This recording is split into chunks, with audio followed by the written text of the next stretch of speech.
Hey guys, what's up and welcome to a new video.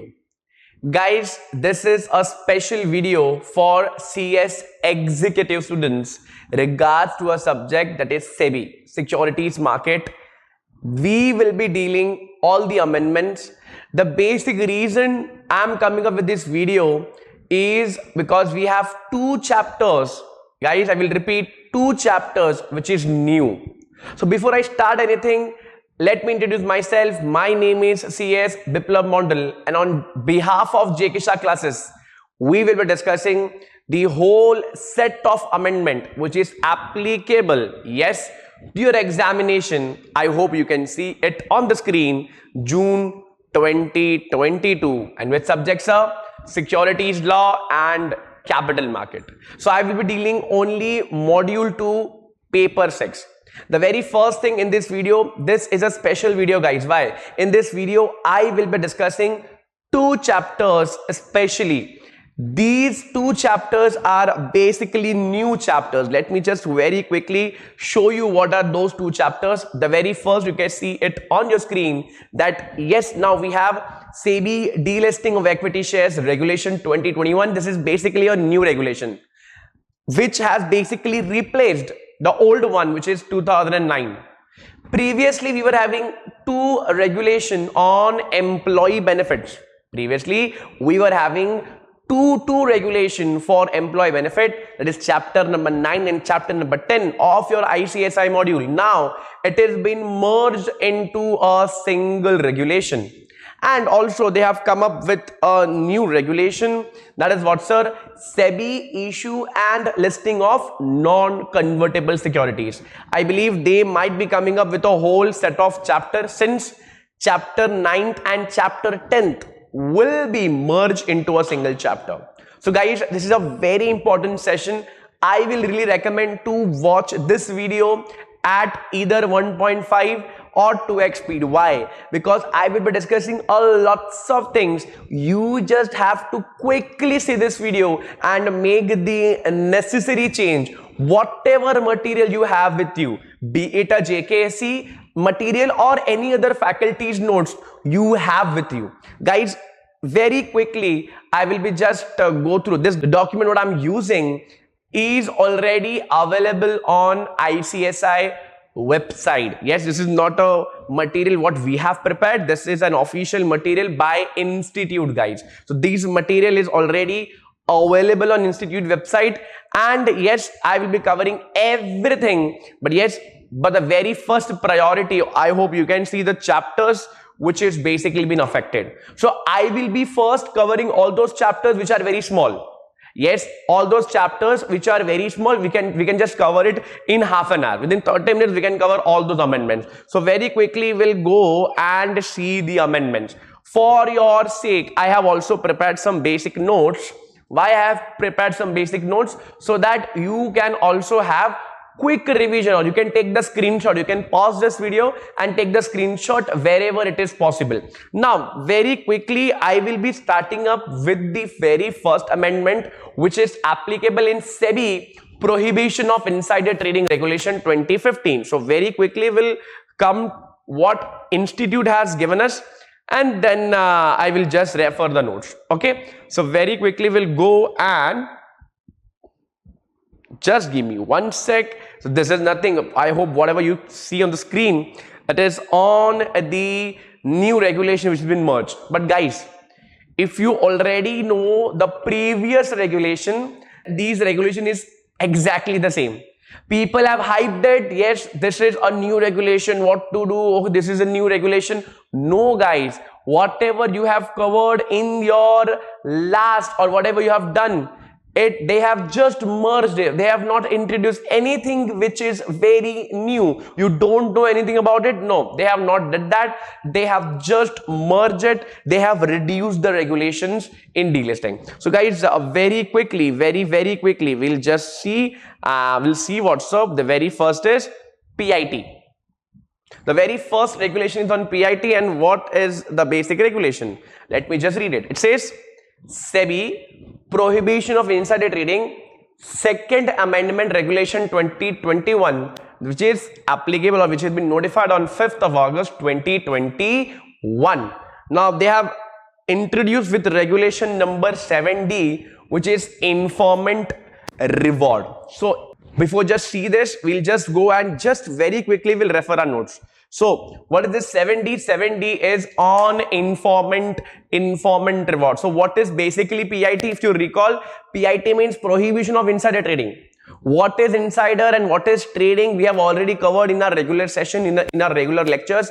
This is just an amendment. This is just an update video, guys. So we have an update that yes, now informant, whosoever will inform us that yes, that this officer is a culprit, or this officer has conducted insider trading, or this person has conducted insider trading, now they will be rewarded. This is nothing but a lollipop. Why? So that Sebi can have a strong case on their side.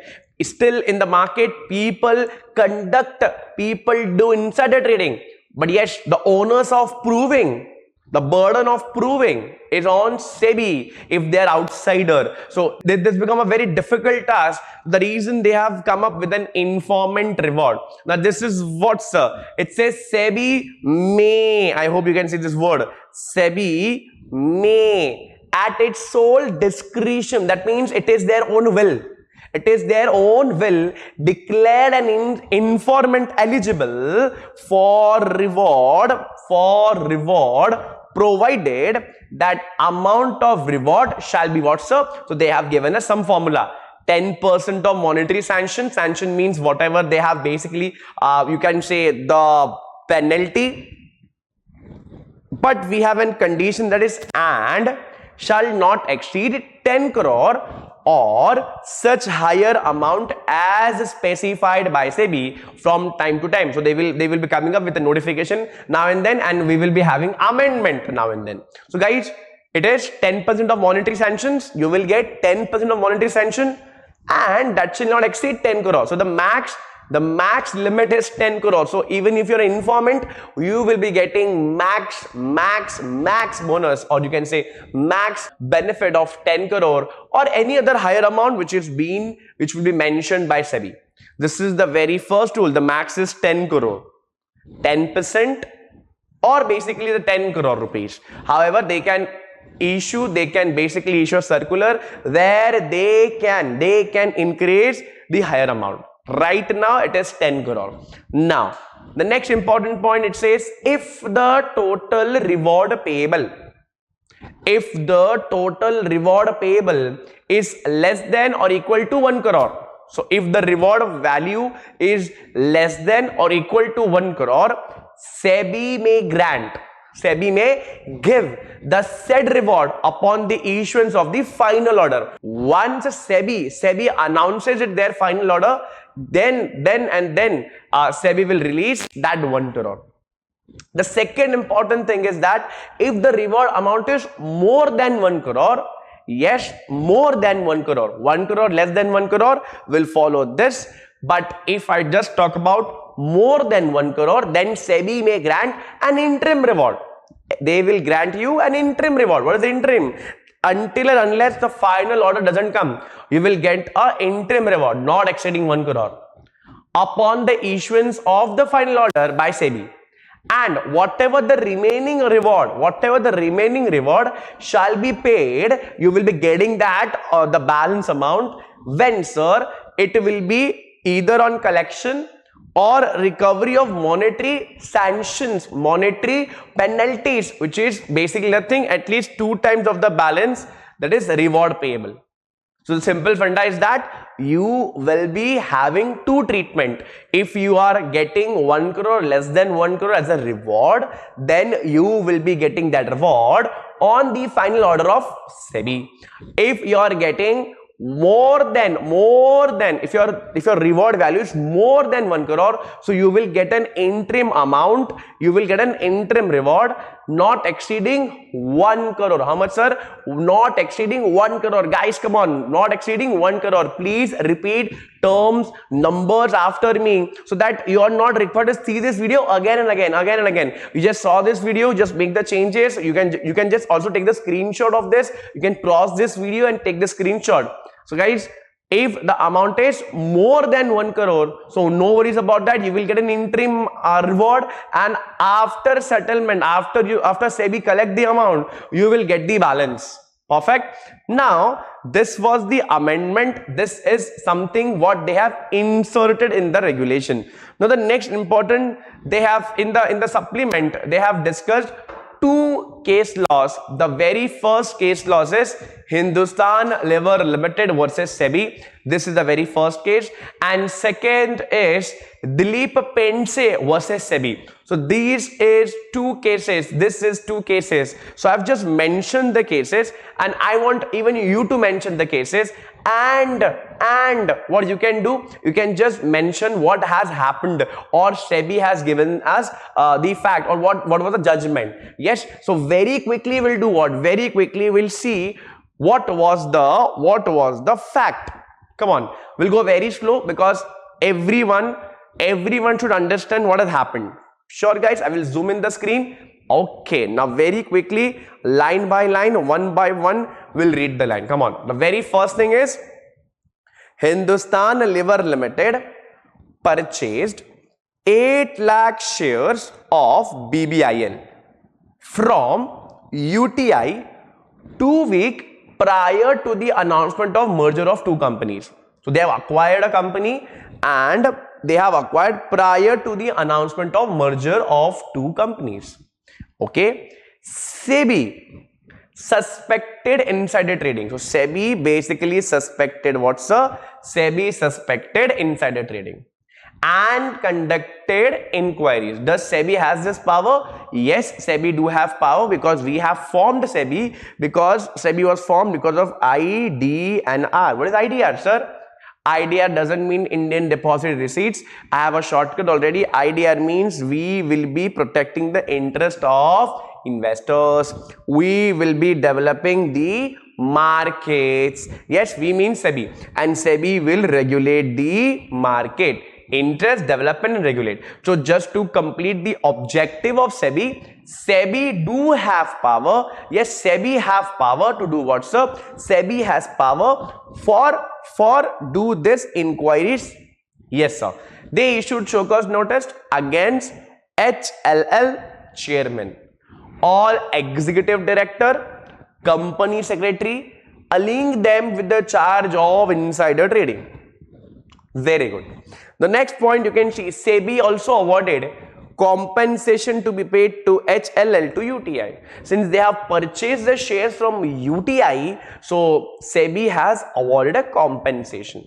The next point what you can see, or the next fact, HLL filed an appeal to appellate authority against Sebi order of imposition of penalty, pleading that an information to be a UPSI should fulfill two major criteria as per the definition provided in the insider trading. What are the two important points? First, information must not be generally known to the public by the company. Yes, we already know this.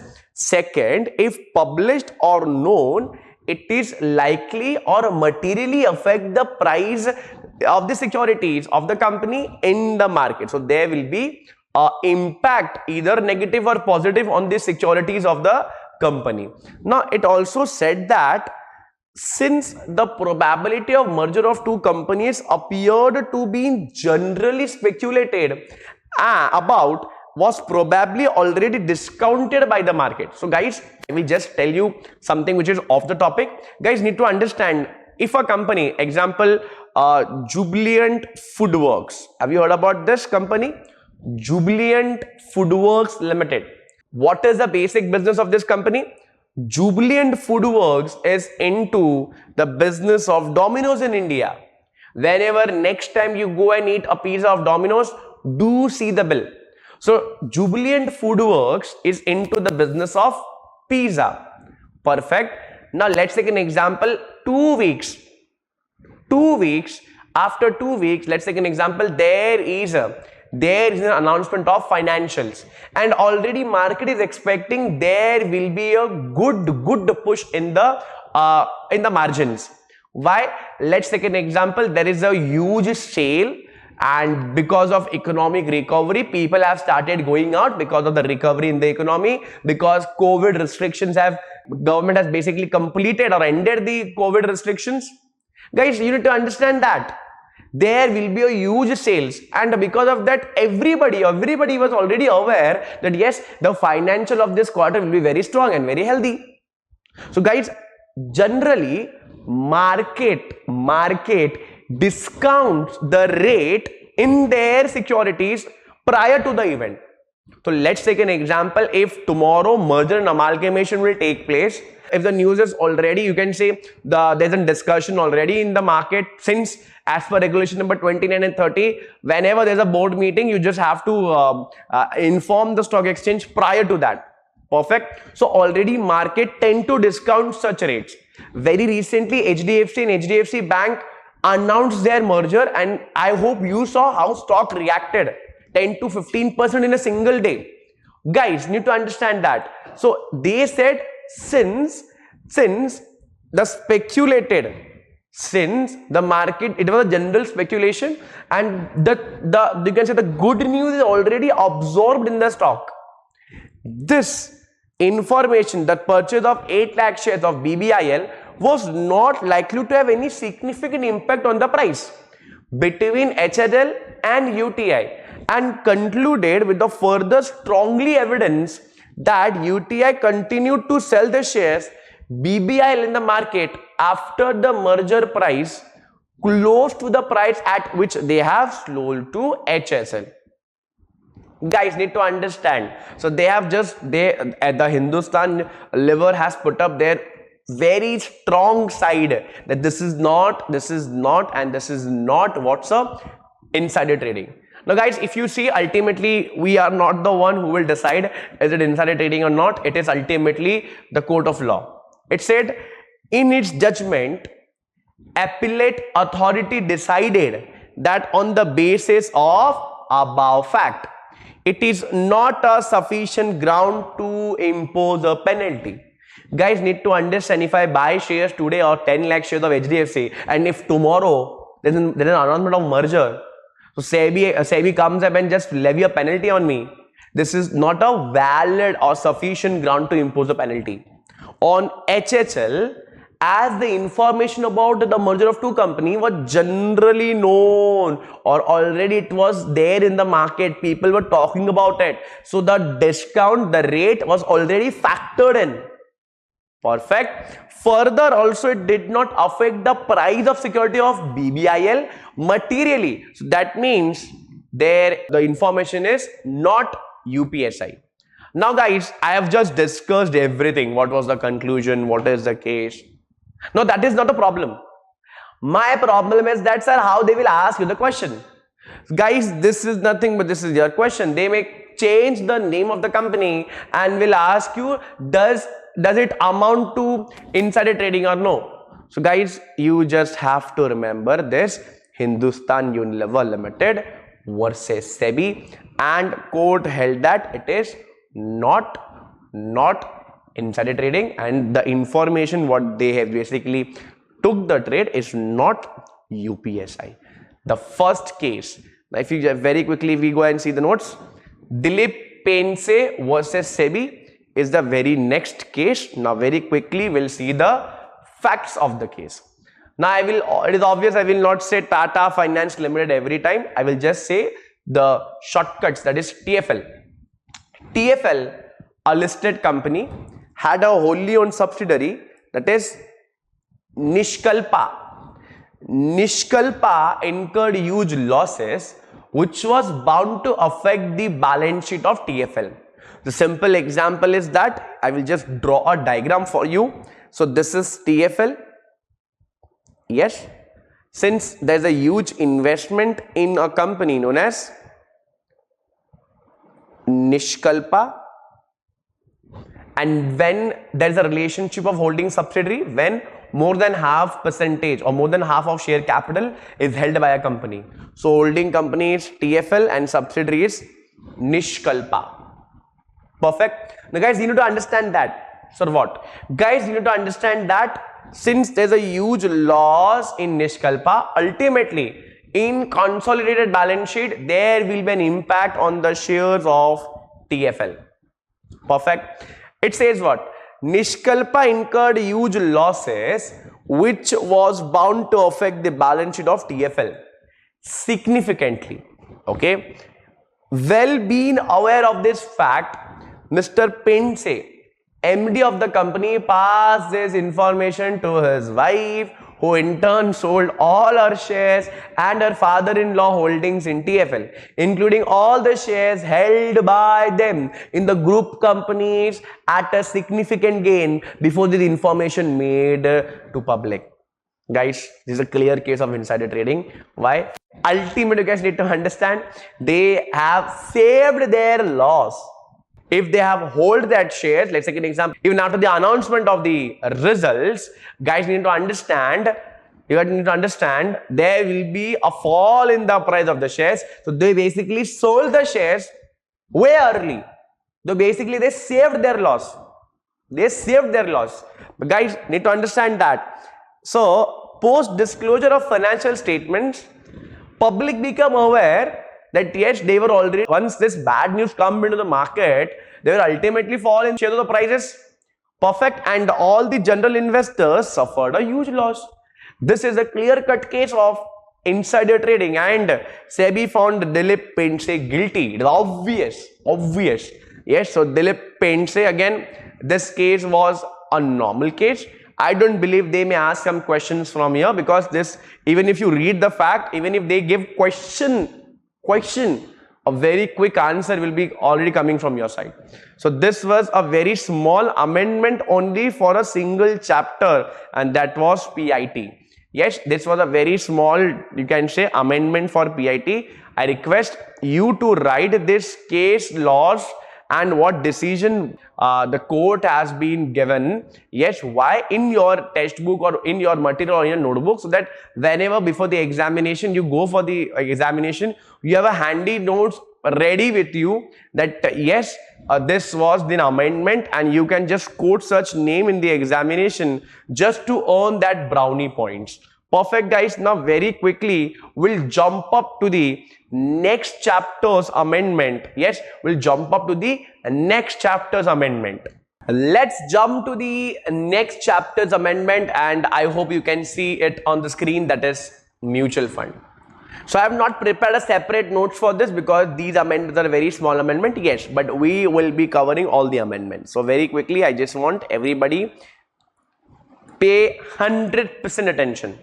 Perfect. Now, enhancement of overseas investment limits of basically for mutual funds. Again, guys, we don't get questions on oversights. So generally we don't get questions on overseas. So guys, still we'll see what is the basic amendments.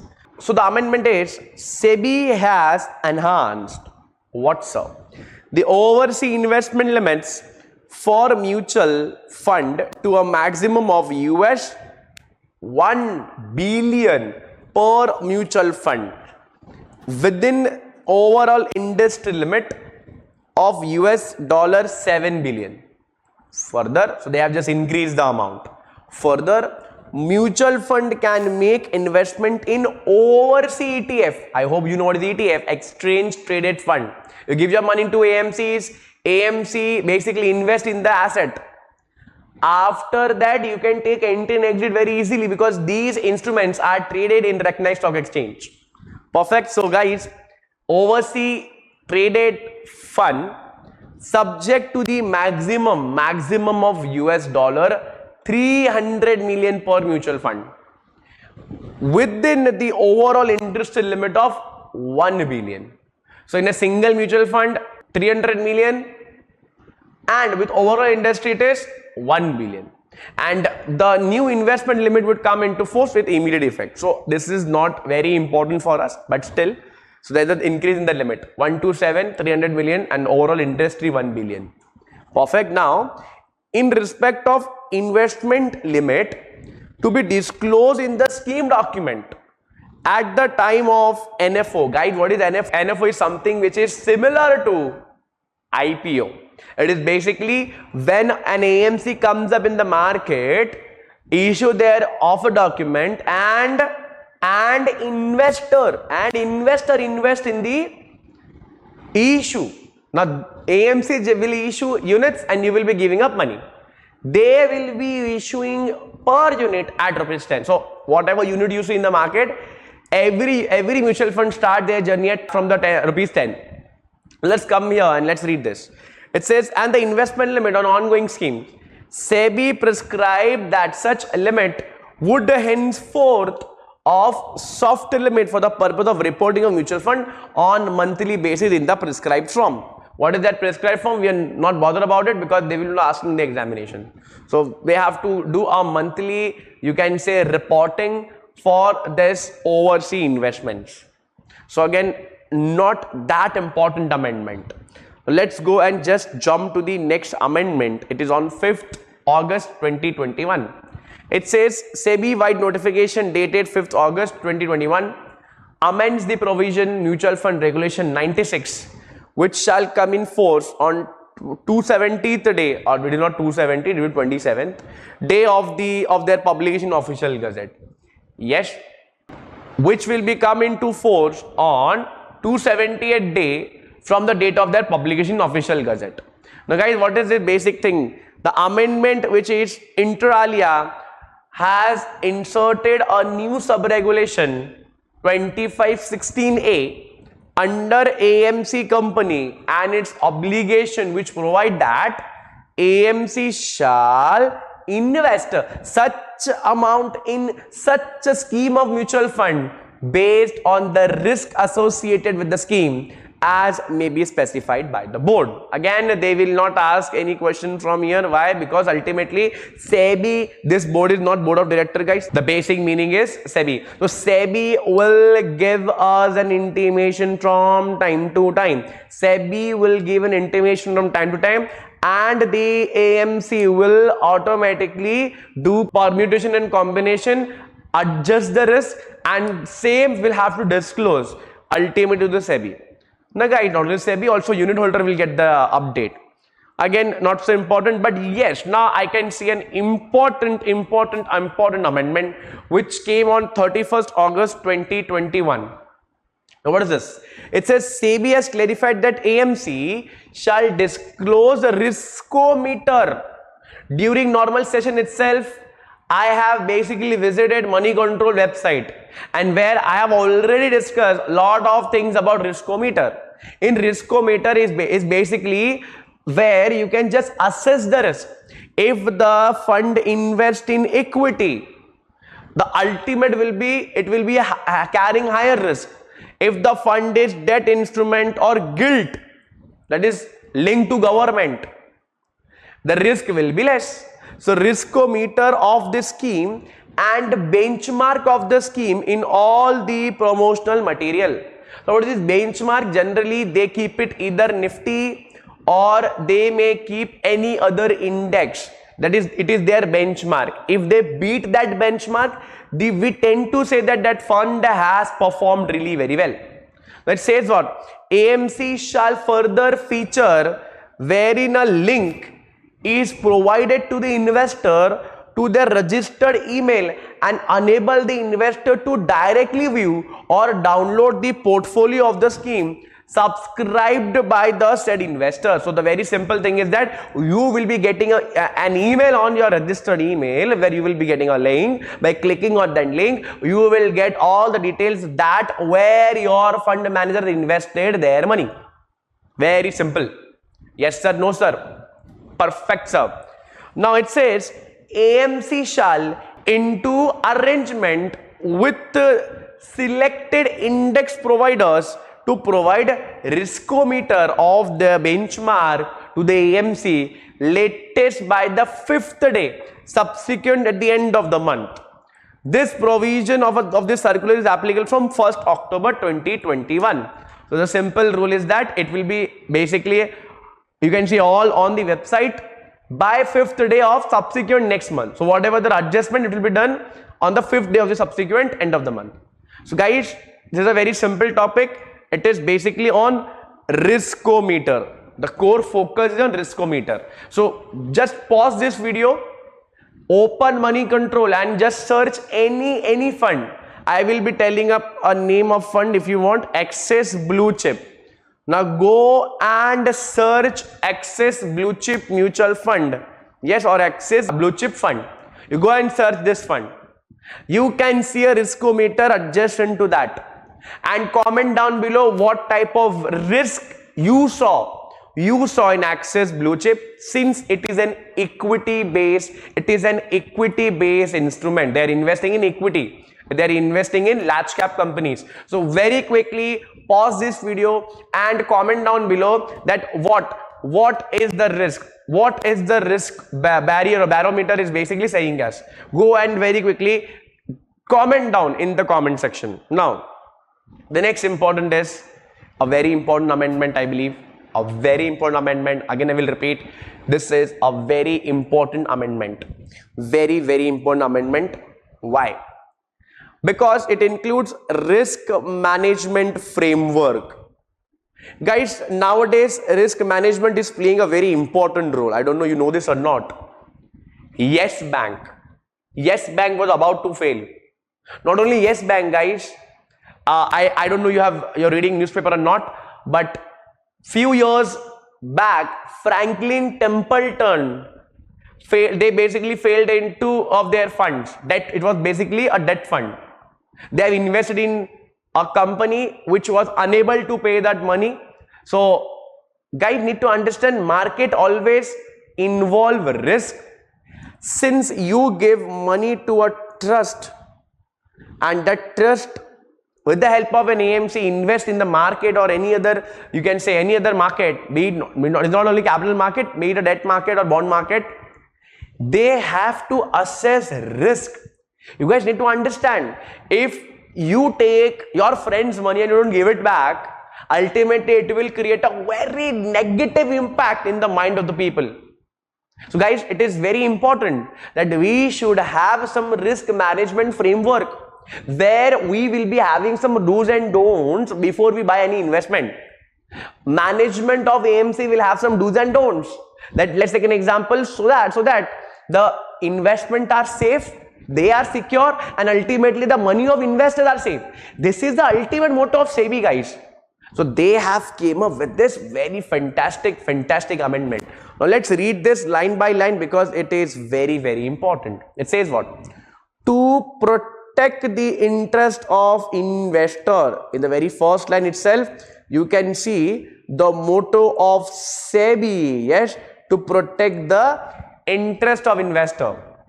Okay, sir. Now what is the next point? It says to ensure that mutual fund render the higher standard of service. It is very important. It is not your money, guys. It is the money of investor. It is the money of investor who have invested money in your fund. It is not your money. It is very important that fund is been managed very prudently, guys. So guys need to understand that yes, we should have an assessment, we should have a framework which will not only check the risk but also manage the risk. So ultimately the term failure we can see less in the newspaper. That's the whole and sole thing, that yes, risk management is very important, and this is the reason that they have come up with risk management framework. I hope you can see I am taking more time in this amendment. Why, sir? Because this is important. It says Sebi has came out with revised risk management framework with the overall objective of management of key risk involved in mutual fund operation. The revised risk management framework shall provide set of principle or standards which basically will help on policy related matter, procedures, risk management functions, roles, responsibility of the management. Basically they will be coming up with these important updates. Why? just to avoid that word fail. Yes, risk management is very important, guys. Companies, big corporates pay lakhs and lakhs of rupees just to mitigate the risk. Lakh is very less. Some companies pay crore. They have a different department for this, where the task is to assess the risk in the market. Now it says what? Sebi new RMF term. Risk management is an independent and specific function of the asset management company. So this will be not a task which will be a part of AMC, but an independent to it, because the major task of AMC is to invest. Now we will be having a independent thing, okay, for each risk, such as investment risk, compliance risk, operational risk, and cyber security. The AMC should appoint dedicated risk officer. Come on everybody, dedicated risk officer. And what will be the task of this dedicated risk officer? Compliance risk. They will check operational risk. What is operational? Operation means the working of the AMC. Cyber security, very new term, and this will be there by next 50 years. Even in CS professional, the new syllabus is coming with this security law subject. Why? This is what we are using. Instagram, we are using WhatsApp. This is a business, apps which is related to internet. And if there's a business, if there's a flow of money in the internet, there will be crimes. Yes, so we will be appointing a dedicated risk officer. Addition to this official, there should be a chief risk officer. CRO, you know already CFO, now we'll have CRO. CRO in each AMC. So guys, this is an important amendment. Yes, we need a department, we need a new officer, that is chief risk officer. Repeat again, repeat after me guys, come on. Chief risk officer, chief risk officer. Now, very quickly, we'll jump to the next line. It says, the RMF seek to clearly define the roles and the risk personnel and mention the same on the funds house website. That means who is fund house, guys, be it HDFC, be it you can say SBI mutual fund, they will be just sharing this information on their website. Yes, through CRO. What is this CRO? Chief Risk Officer. Come on, who is this CRO? Chief Risk Officer is responsible for overall risk, along with the management. Both board of AMC and trustee should also be responsible. So it doesn't mean just because we have CRO, AMC is like, okay, I can do anything, or trustee can do anything. No, they are equally responsible. But yes, CRO will be the one who will be taking care of this. AMC shall perform self-assessment in their RMF and practice and submit the report thereon. To whom? To their board, along with the roadmap for implementation of the framework.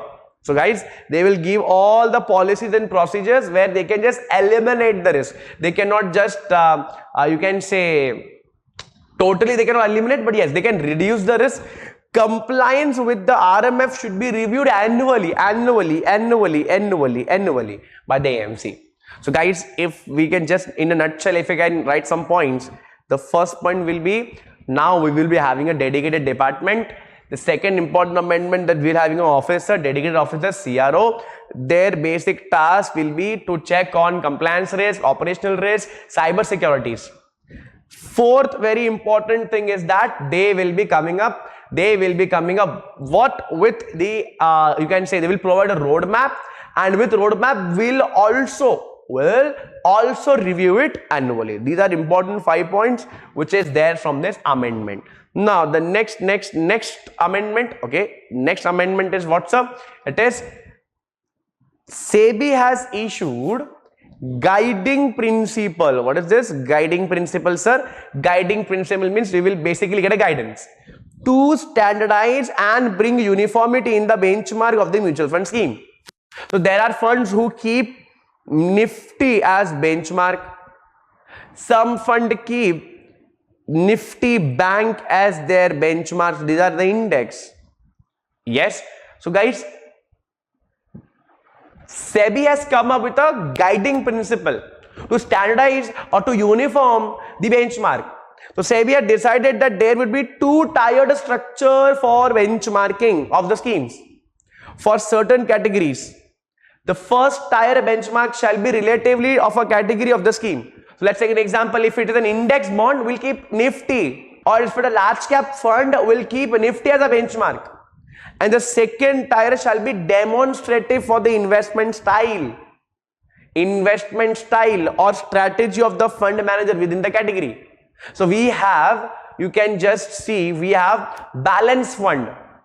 So balance fund, it is basically a demonstrated style where we will be investing not only in equity, but we will be also investing our money in debt.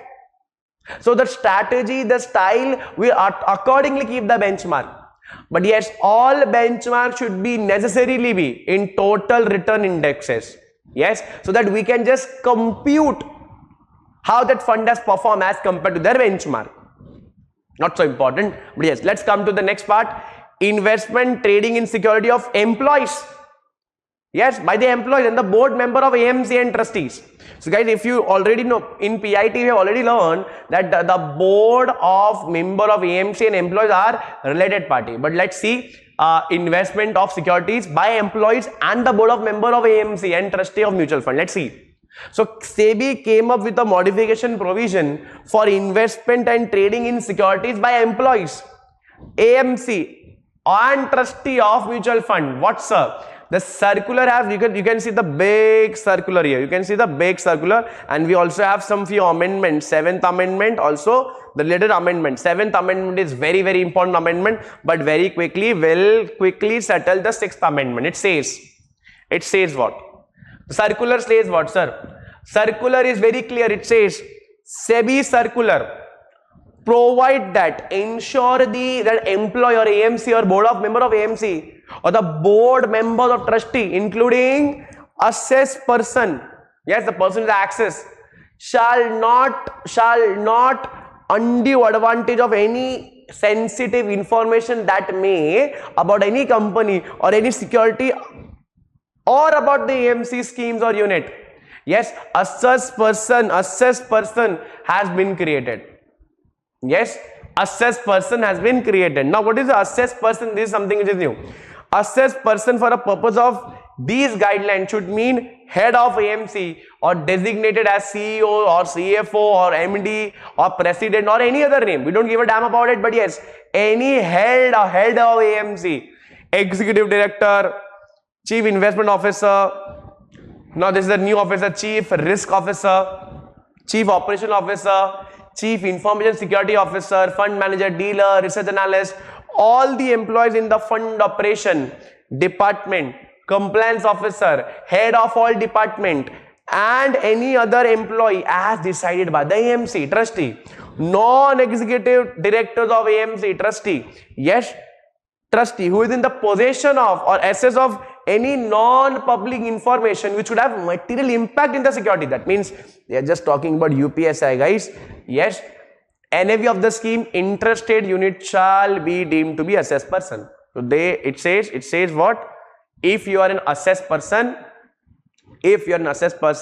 you will not take undue advantage. But guys, what is the basic thing? It says it has been provided that all employee shall refrain from profiting from the purchase and sale or sale and purchase of any security within 30 calendar days from the date of their personal transaction. That means if you buy, you have to just wait for longer period. However, in cases where it is done, the employee shall provide a suitable explanation to the compliance officer, which shall be reported to the board of the AMC and trustee at the time of review. The very simple thing is that if you bought today, you can sell it after 30 days. And if you sell or buy any securities before 30 days, you have to submit a report, explanation to the compliance officer. Compliance officer will submit the same to AMC and the board of the AMC, and AMC, they will basically review it. Yes, so provision of cooling off period may be relaxed by the assessed person subject to the condition as specified by Sebi. So Sebi have a power to relax this cooling period. The cooling period is 30 days. Perfect. Everybody, yes sir, no sir in the chat box or in the comment section. Now the next important amendment, this seventh one, because you can see a simple new concept here, silver exchange traded fund. But guys, I believe if you have already learned mutual fund from me, you already know what is gold exchange traded fund. This is nothing but this is just a new instrument where the underlying asset will be silver, just like gold ETF. This is a silver ETF. Now very quickly we'll read it. It says notification was on the 13th day of, this is just an amendment date. It says what? It says mutual fund means fund established in the form of a trust. We already know this. It is not a company, it's a trust. To raise money through the sale of units to the public or the section of the public under one or more schemes. So mutual fund have more schemes, too many schemes in a single fund house, or they will invest in securities of money market or gold related instrument. Now they have added this silver or silver related instrument, REITs, real estate, everywhere. Yes, provided that real estate debt fund scheme may raise money through private placement of unit subject to the conditions specified. Again, you can do PP also. PP means private placement. Will not do public. Will select some investor and take the money and will invest in infrastructure debt fund. It says provided that mutual fund investing in exchange traded fund derivative may hold underlying goods in case of physical settlement of the contract. So guys, if you are having gold ETF, you should have gold. You should have gold. Now there's an amendment. They have added silver exchange traded fund. Important. Yes, silver exchange traded fund means it's a mutual fund scheme where primarily they will invest in silver or silver related instrument. Why? Because this instrument is again hyped. In 2021 from onwards, they have picked a very good demand in nice good material of silver. Not only silver, in last few months in the Ukraine war, Russian-Ukraine war, we have saw a very nice upswing in nickel and copper as well. However, they have not mentioned nickel and copper because in India, gold and silver are those, we can say, metal which is being kept for longer years. So guys, they will invest in silver or silver related instrument. So whenever we ask what is silver related instrument, it means an instrument which is specified by the board, which underlying asset is gold. So board will basically announce. Which board? Sebi. They're talking about Sebi. Now, if you are coming up with silver exchange traded fund, silver ETF or gold ETF, now guys, what you have to do? We have to follow some basic rule. First, Sebi mandated that silver ETF scheme shall invest 95% of their money in silver or silver related scheme or silver related instrument. Very good. Next, it says disclosure of NAV. NAV shall be disclosed on daily basis, just like what other funds have. Yes, on the AMC website, further indicated NAV of silver ETF shall be disclosed on the stock exchange platform where the units of ETFs are listed, be it an NSE or BSE or any other recognized stock exchange. Perfect. Disclosures, very important disclosure. And what is this disclosure? It says tracking error and tracking differences, market risk due to volatility in silver prices, liquidity risk, physical or derivative market risk associated with handling, storing and safekeeping of physical silver, and tax as applicable. Not only that, we'll have a dedicated manager. Why? This is a very special scheme, guys, gold and silver. So we need a manager who will be participating in commodity market. This is another market, guys. We have equity, we have debt, we have also commodity market. You can buy mirchis, you can buy seeds, you can buy turmeric, you can buy gold, you can buy silver. In the same case, we will have a dedicated manager for the same. It says dedicated manager will have a relevant skills, experience in the commodity derivative. Yes. However, it is clarified that dedicated fund manager of each fund-based commodity is not mandatory. So if we have 3 funds, can I be fund manager in all the 3? Answer is yes, if I have the relevant experience of that market. Which market? Commodity market. Okay, sir. Again, an important thing. half yearly trustee report. So physical verification, if there's a silver which is underlying, you will go and check, you will basically prepare an auditor report, and we will be giving away, or we will prepare a half yearly report where it will be confirming, yes, whatever SEBI guideline which has been provided by SEBI, the trustee or the AMC is following as per the guideline by SEBI. So this is very, very important. You can expect a question from silver traded fund. Again, I will repeat, you can expect a question from silver traded fund. Very important, very, very important, guys. Why? Because they have said where you will invest, how you will disclose your NAV, what are the basic disclosures. Also, they have said about the dedicated fund manager. Also, they are just mentioned about your reporting purpose. So again, we have just completed all the amendments related to mutual fund chapter. Then we have some basic problem, but yes, we have just completed all the important amendments. And from all the amendment, what I personally feel is very important is this risk management framework. This is very important. And the next was this silver exchange traded fund is equally important. Now very quickly we'll jump to the next chapter's amendment. Let's jump to the next amendment, which is basically on a chapter resolution of complaint and guidance. Guys, again, this is not that important amendment. This is nothing but if you are intending to get listed on any recognized stock exchange, so you being a compliance officer, you have to file an application under your letterhead. You will be getting your credential on your email. So let's take an example. If you're planning to list either on main board, or if you're planning to list in SME or debt platform, in such a case, you can apply with an online form under letterhead. So we will be using our own letterhead. We'll file it. Basically there will be a sign of compliance officer. We'll file it to the online portal of SEBI, of scores, and after that you will be getting your credential via email.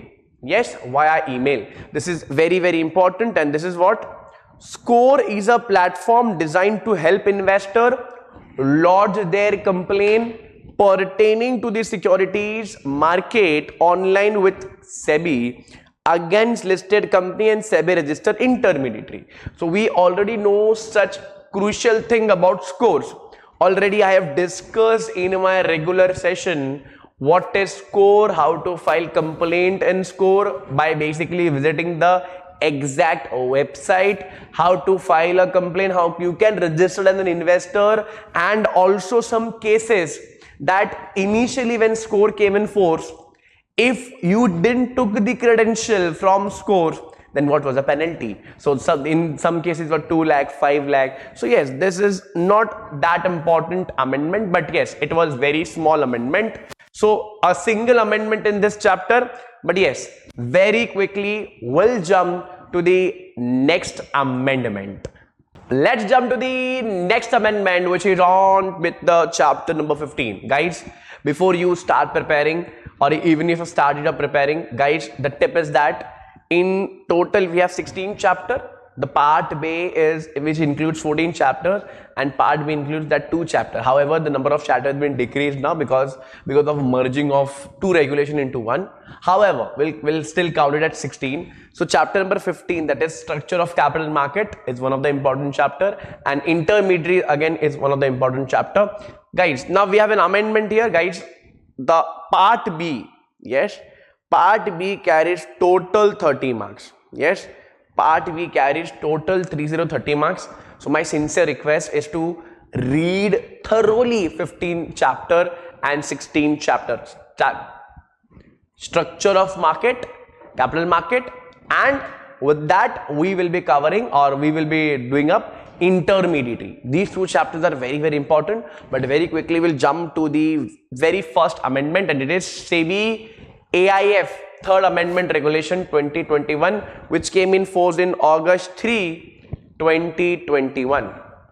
Now what is this provision is all about? Now very quickly we'll see here. It says amendment introduced accreditation agency, accredited investors. So previously we used to say accredited investors mean big investors. Now we have an exact definition who is accredited agency and what is accredited investor. So we have now classical definition. Now what is this accredited agency? Means subsidiary of a recognized stock exchange or a subsidiary of a depository or any other entity specified by the board. So if a stock exchange have its subsidiary or depository have its subsidiary, will be known as accreditation agency. First definition. Second definition is accredited investor. What is accredited investor, sir? Accredited investor means a person who is granted a certificate of accreditation by an accreditation agency. Who is this agency, guys? Very quickly we'll see this definition. Number one, either subsidiary of stock exchange, subsidiary of depository. Yes, we will be taking certificate from them, and if we receive certificate from them, let's take an example. I have applied to the subsidiary of NSE, so I have received that certificate, so I am none other than accredited investor. So in case of individual, HUF, family trust or sole proprietorship has an annual income of 2 crore, big people, or not and or net worth of 75, yes,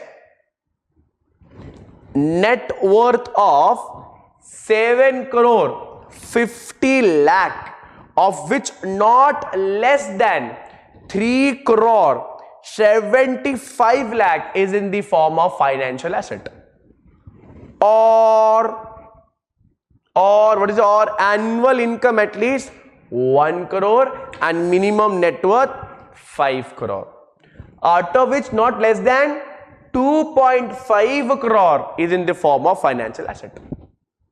If you satisfy any one, guys, I will repeat again, any one, you can apply for an accredited investor. How? You have to apply to the accredited agency and they will grant you a certificate. Cool. Now it says what? In case of body corporate, net worth shall be at least 50 crore. Big people, big money. In case of trust, other than family trust, because family trusts are kind of small trust. So in case of trust, the net worth shall be at least 50 crore again.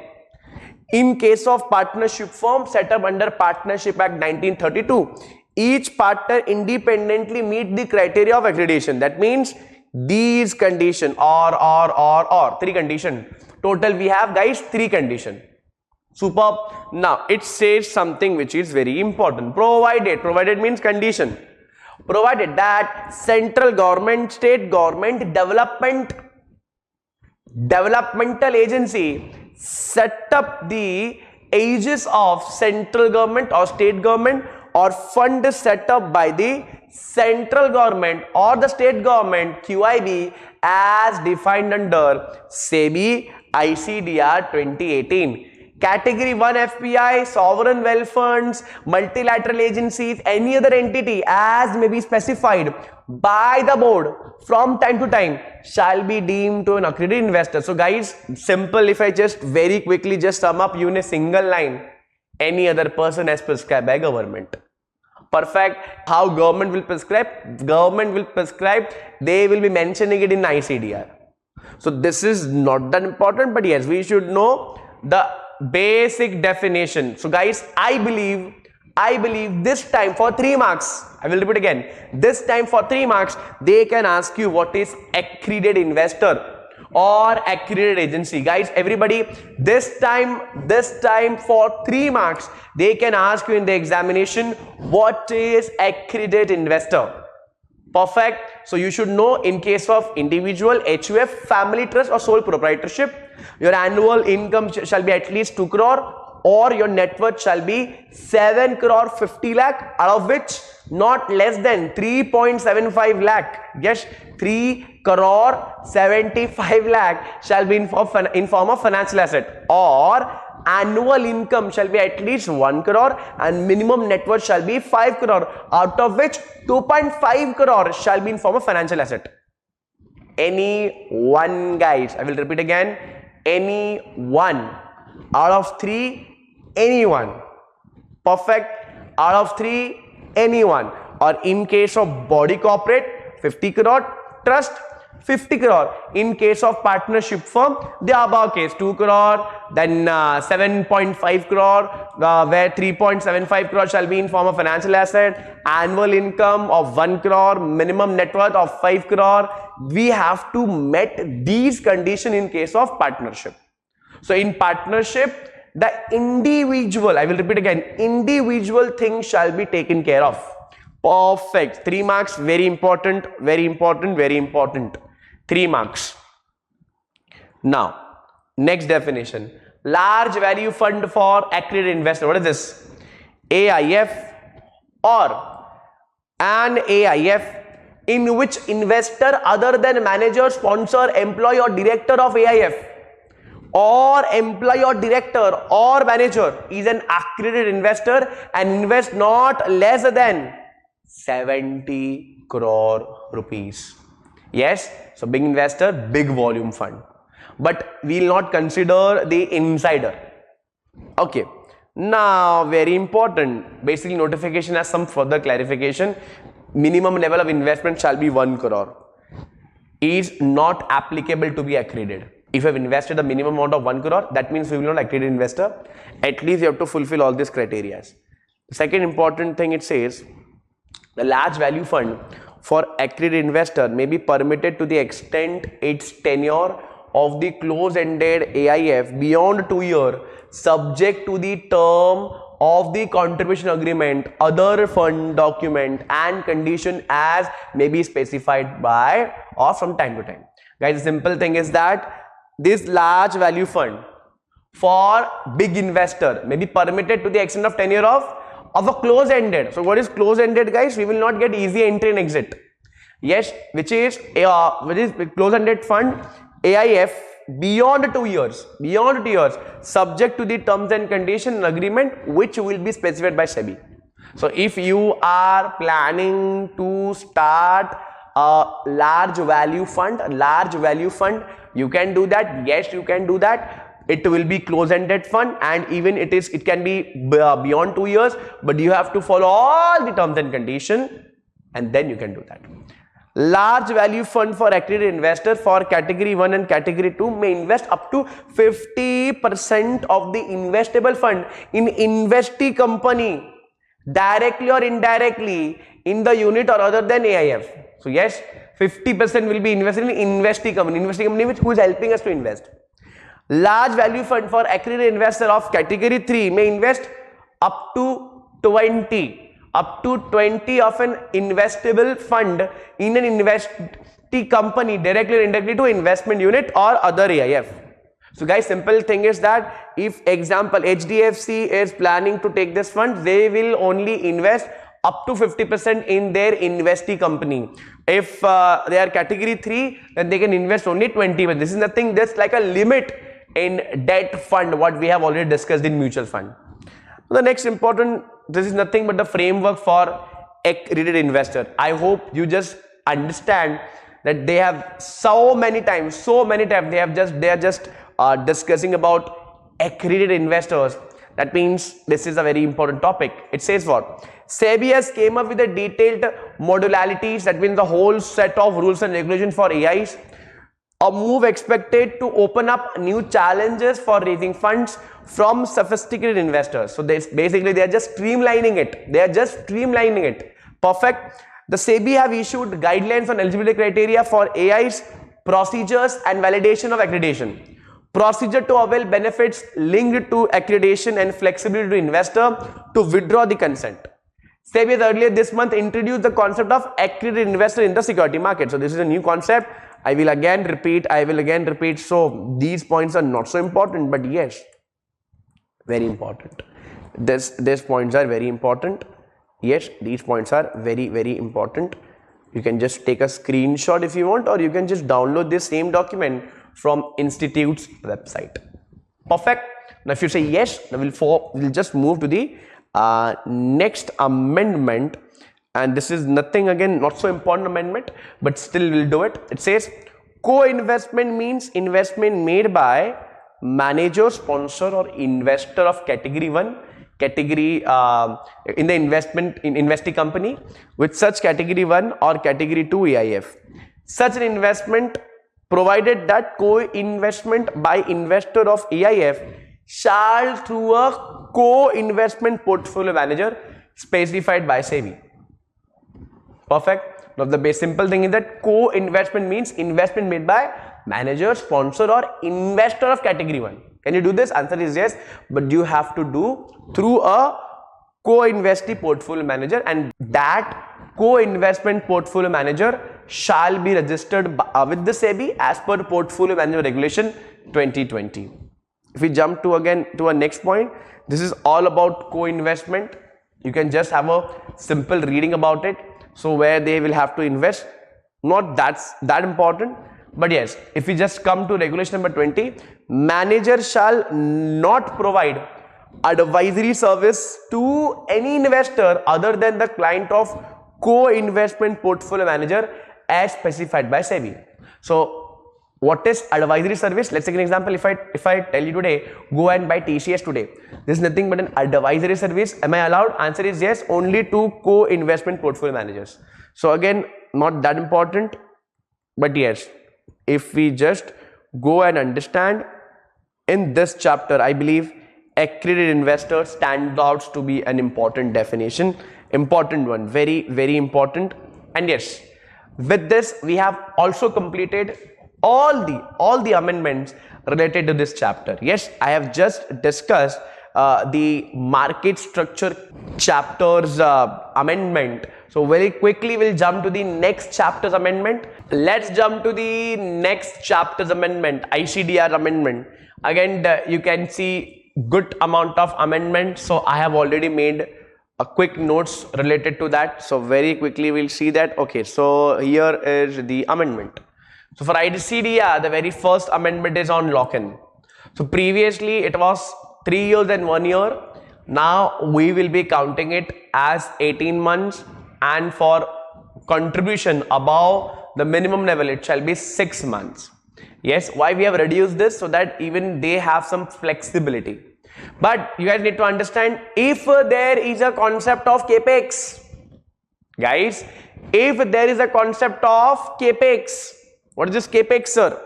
If there is a concept of capex, then we will be counting not 18 months, but we will be counting as 3 years.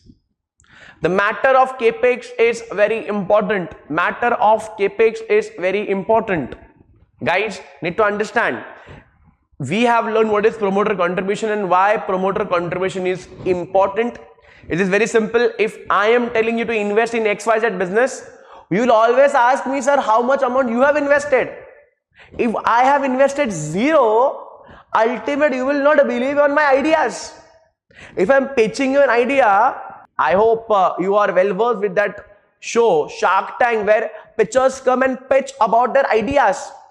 Pitchers will always not only quote their ideas, but they also have to show that they have invested some of the other amount.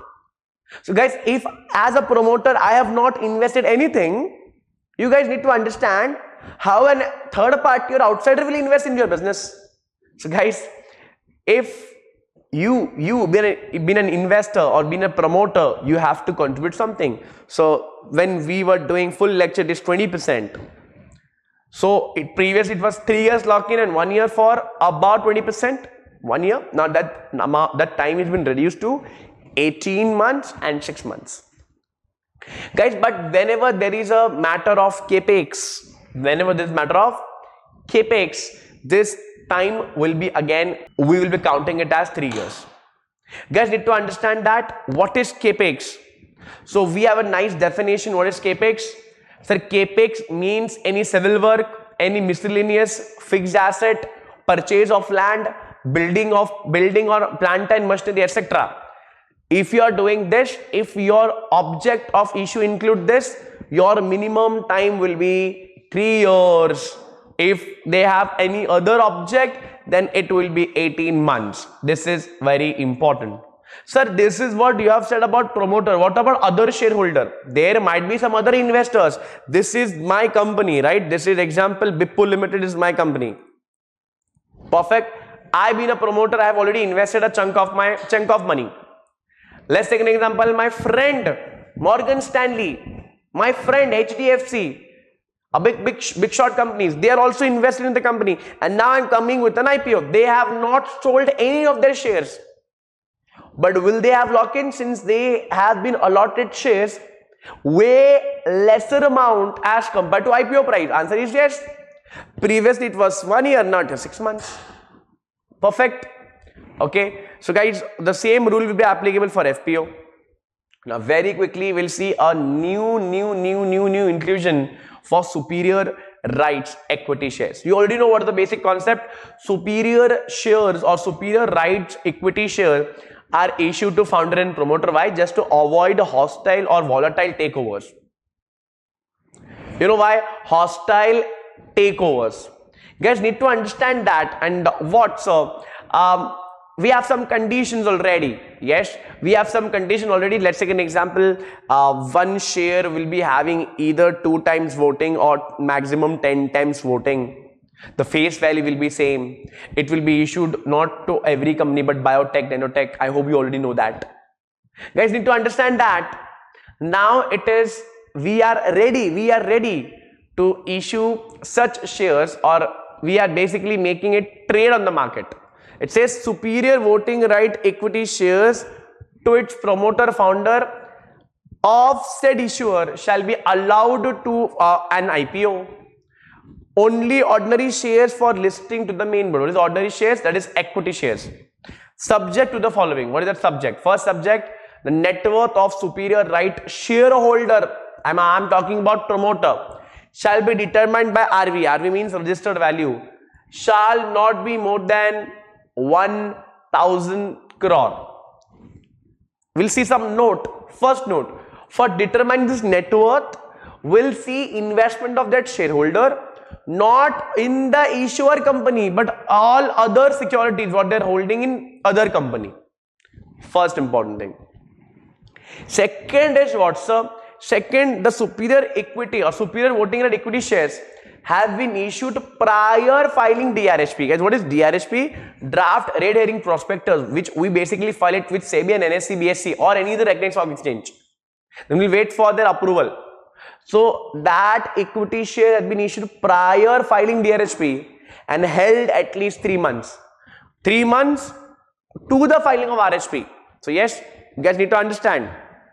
Before DRHP has been issued today, then it is basically we will holding those shares before DRHP, and whenever if we want to issue RHP, at least 3 months have already passed. So this is nothing but an additional amendment in your ICDR.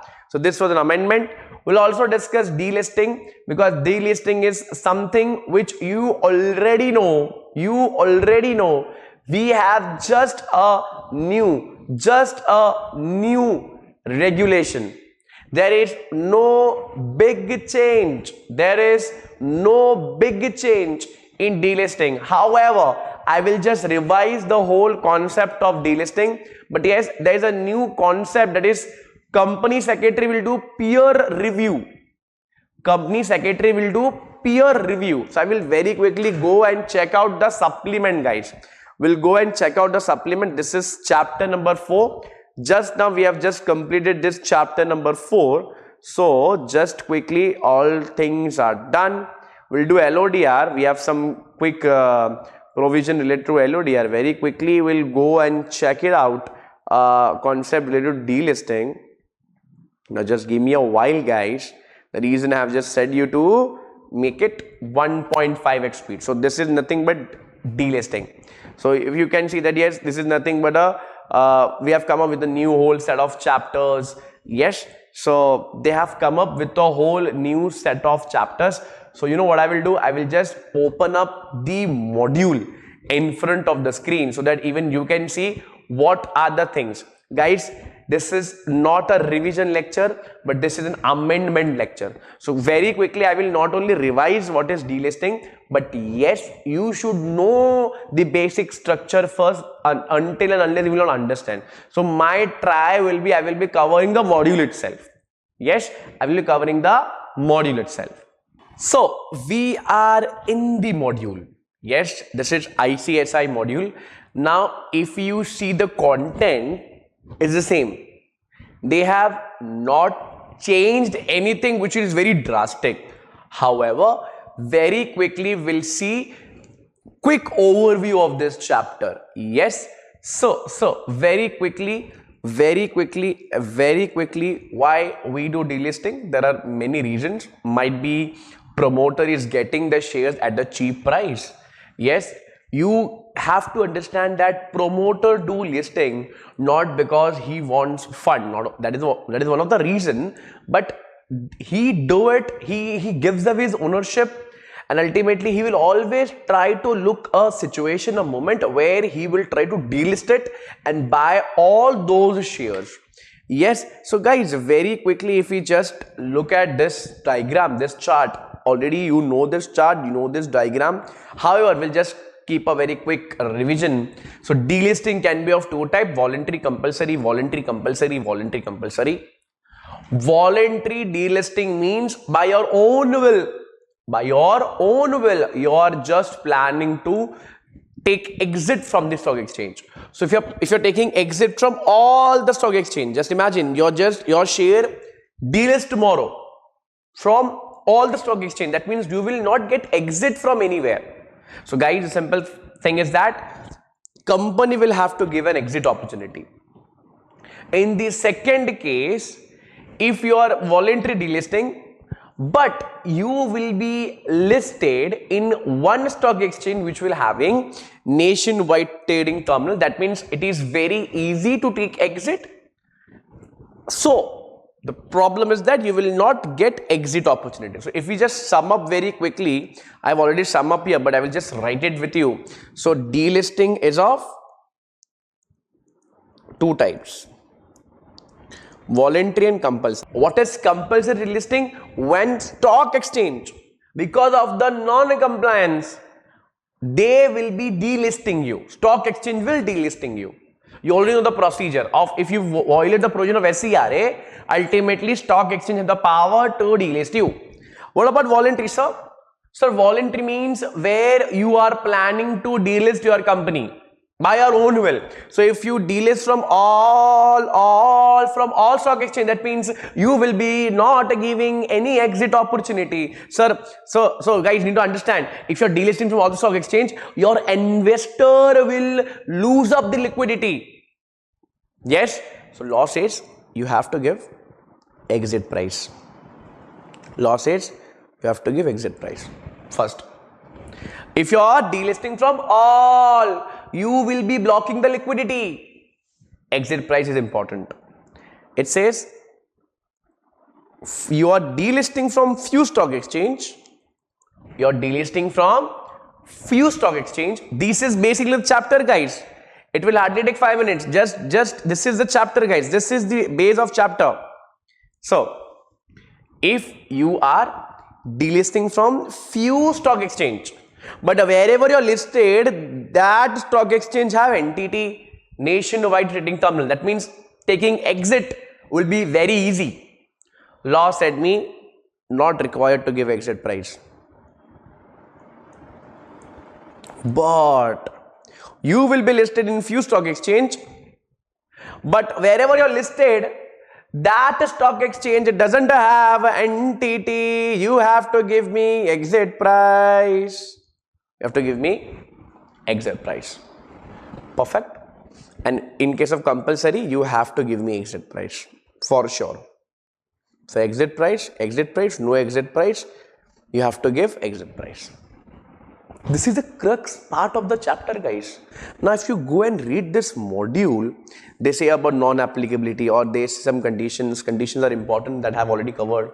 So person to buyback or preferential allotment, at least you have to hold for 3 years. So guys, these are some basic, you can say, rules.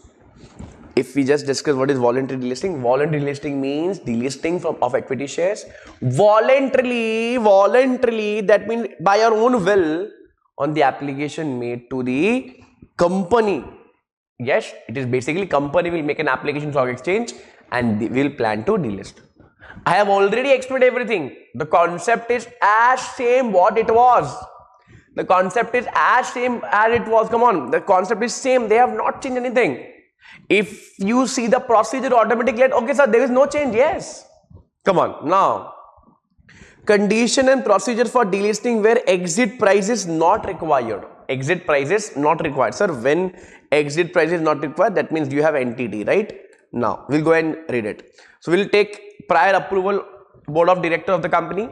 We'll make an application relevant stock exchange for delisting.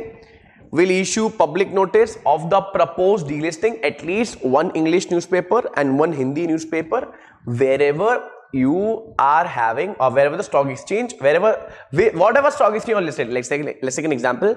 If you are listed in BSC, then you will be giving all the Marathi newspapers because it is situated in Maharashtra. Now, we'll disclose the fact in the first annual report. Already I have given you the chart. And an application for delisting shall be disposed of within 30 days. Same, they have not changed anything. If you already have my handwritten notes, this is the thing what I've already mentioned there. Already done. Perfect. Now, if you just go here, it says condition and procedure for delisting where exit opportunity is required. That means what? So that means if exit opportunity is required, that means you will be either this case or we'll see all stock exchange or not. But very quickly we'll come here. So it says what?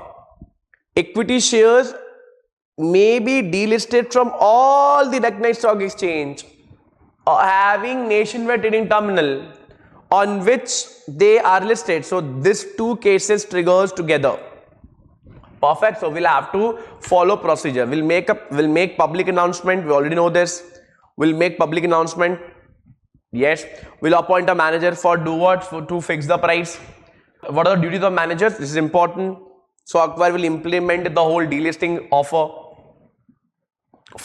He will check that yes, there is a firm arrangement of the funds. Yes.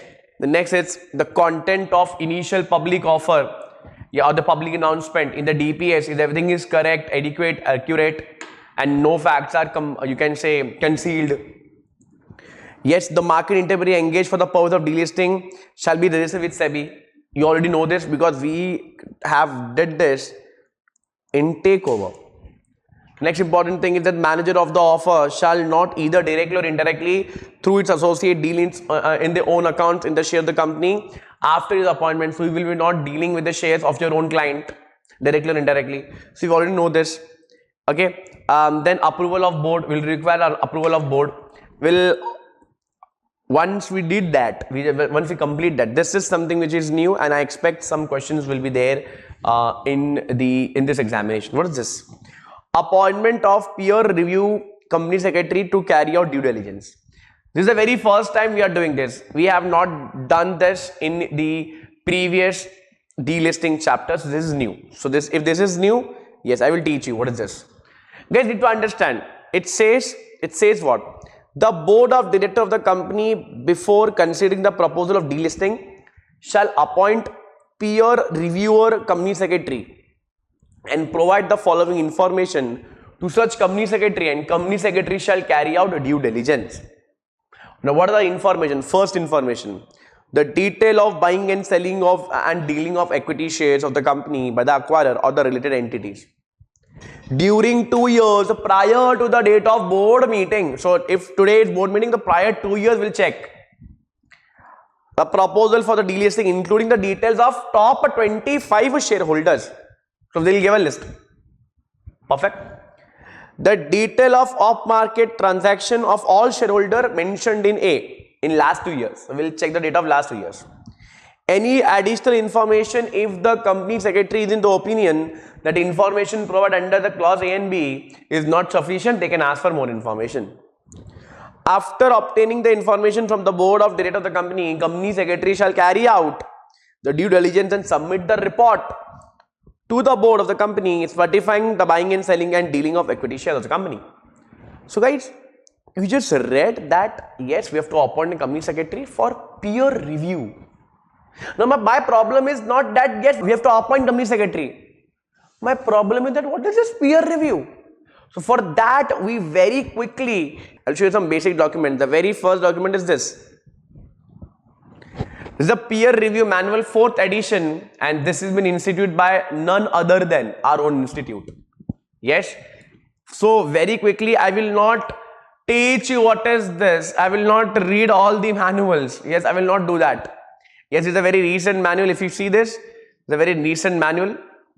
I don't know you read this or not. I know you all guys are already busy reading the modules and textbooks of classes. But yes, these documents are also important. So very quickly, I will just show you how it works and why it is very important. Yes, so I will just drag and we'll go to FAQs now. Now very quickly we'll discuss some FAQs. I will not discuss all the questions. Why? Because this is for the first time we are discussing it, so I will not take all the questions. But since we are recording this video prior to the examination, I want to save your time. I am here just for the quick brush up, and whatever which is new, you should know it. Yes, so very quickly we'll see some basic questions, and the basic questions is regard to understand what is peer review. What is peer review? The basic they will just understand the basic concept. It says peer review is a process used for examining the work performed by one equal peer and to understand the system of practice procedures followed by the practice unit and give suggestion if any improvement. So guys, be it before an IPO, now before a delisting, before an IPO, and even before now delisting, we have to do peer review. Now I will give you an example of IPO so that you can just very quickly understand what happens in delisting. When we used to do IPO, already company's audit is done, guys. Already we have net profit. We already have all the data. But still beta, we used to appoint a peer review auditor. Why? To audit the financials again. Are you getting my point? So for delisting, already there's a report. Who is top 25 shareholders? It is already been done. But guys, we will be doing it again. So what is the positive point? Positive point is that we'll get more work. Perfect. Now, what is the main objective? The main objective of peer review is to ensure that while rendering a professional services, the member in practice would comply the technical standards laid by their institute. For us, it will be ICSI. Peer review is directed towards the enhancement of quality of professional services by providing guidance to the members, improve their performance, and adhere to various statutory and other regulatory requirements. It is nothing but we'll do that work again just to make sure that yes, whatever data has already been reviewed, we'll do it again. Yes, I will show you one more document. Very recently there was an appointment of peer review. So I will show the letter as well.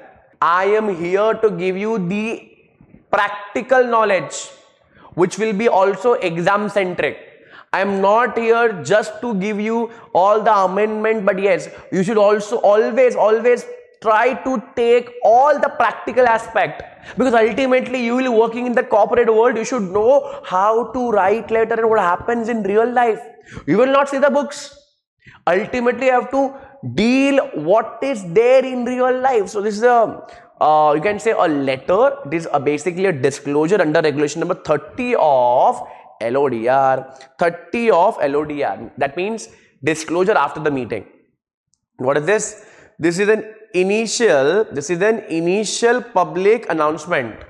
This is an initial public announcement dated 19 March 2022. Very recent document, guys. I am recording this video in the month of April, and this is 1 month old document. In accordance with the regulation 8 of Sebi delisting regulation 2021 as amended, in the continuation of a letter 19th March 2022 regarding the initial public announcement, whereas the member of promoter and promoter group of the company defined in Sebi ICDR. Again, there's an amendment. Amendment was, now we have to define who is promoter and promoter group. That is Deepika Chemical Private Limited, the acquirer, and Deepika Amar Vakil, PSC number 1, Mr. Varun Vakil, PSC number 2, and Amar Arvind Vakil, PSC number 3. With the acquirer collectively will known as PSC. Now they have basically intended, the intention is to acquire all the equities of the company, each having face value of ₹10, held by the public shareholder as defined in delisting regulation, collectively or individually or collectively, as case may be. Consequently,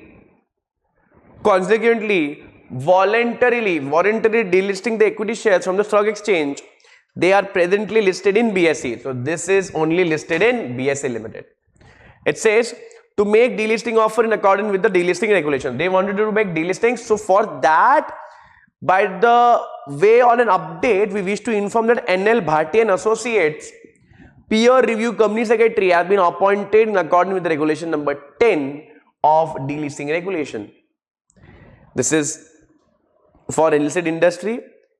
There is a sign of Mittal madam, but I hope you can see this sign. This is not a physical sign, but you can see a digital sign. People used to think that whenever I used to say sign, that means a digital sign, they used to think, okay, there will be a signature.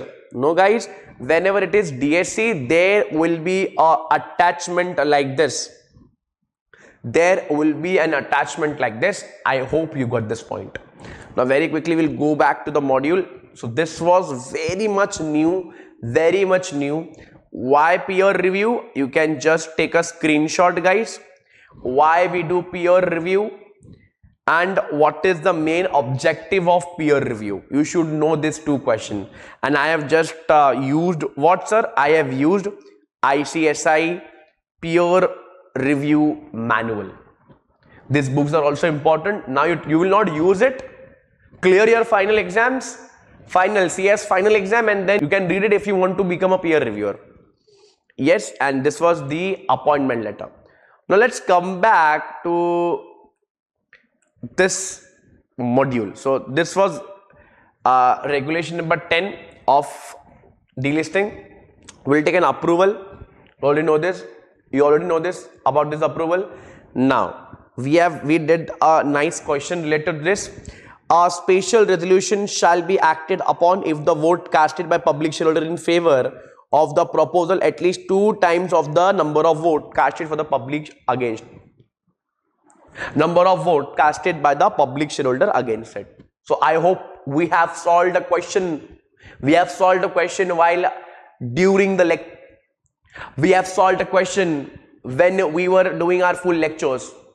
We have solved a question, guys, where let's take an example. There were total 5,000 shareholders. Example, guys. There were total 5,000 shareholders who were public shareholders. Okay. And law said a very simple thing that 1,700 people were against the resolution. So if you want to pass this resolution, at least 3,400 people should say yes. Only then this resolution will be passed. We have a nice question. What we have already discussed. So if you're not from JKSC, you can refer to scanner as well, or you can go and download ICSI question papers, what they have asked in the previous years. This was the previous year question. This was already important. I have marked star when I was teaching. Now, we'll take in principle approval. That means it is obvious we'll take a prior approval from the stock exchange that yes, we want to delist. Now, we'll open an escrow and we'll deposit not later than 7 working days, and we'll deposit how much? 25% of total consideration on the basis of number of equity shares outstanding with the public multiplied by the floor price, minimum price, if any given by the acquirer in these terms of regulation, whichever is higher. So the minimum or the amount what what the acquirer is giving, whichever is higher will be the answer. Perfect. Now, very quickly we'll give DPS. Very quickly we'll give detailed public announcement. Why? Just to know, everybody should know it. Yes, we are planning to get delist from the stock exchange. We'll give letter of offer to whom? To all the shareholders. All the shareholders. We have step wise. I have just mentioned all the steps in the notes. We'll start bidding. We'll also ultimately, once this is done, once we have participated, we'll do reverse book building and we'll discover the price. How to discover the price? Again, we have solved a question. So I have covered delisting before ICDR. So I have already taught you how to find this price. Nonetheless, there is again a question here. The same question what we have already learned. But guys, there's a thing that needs to be taken care of. If you are delisting, minimum number of equity shares that promoter should hold after delisting shall be 90%. That shall be 90%. It says the post offer promoter holding along with the PAC with the promoter taken together shall basically should reach 90% of total issued share, excluding shares held by the custodian against which deposit receipt has been issued overseas. So DRs will not count. Shares held by trust for employees. So again, there's an amendment. It's not no more 2014. Shares held by inactive shareholders such as vanishing companies, struck off companies will not count that. Important, what we should not count whenever you are counting this 90%. What we should not count whenever we are counting this 90%. And ultimately the same sum, we have discussed the same sum already in the lecture. Yes, already in the lecture. Yes, all my students very quickly will say yes in the comment box. Yes, we have already completed this. Again, this was a past year question. If you just want to know how to solve it, so let's take an example. I don't know, they have not mentioned all the in-depth question, but I think you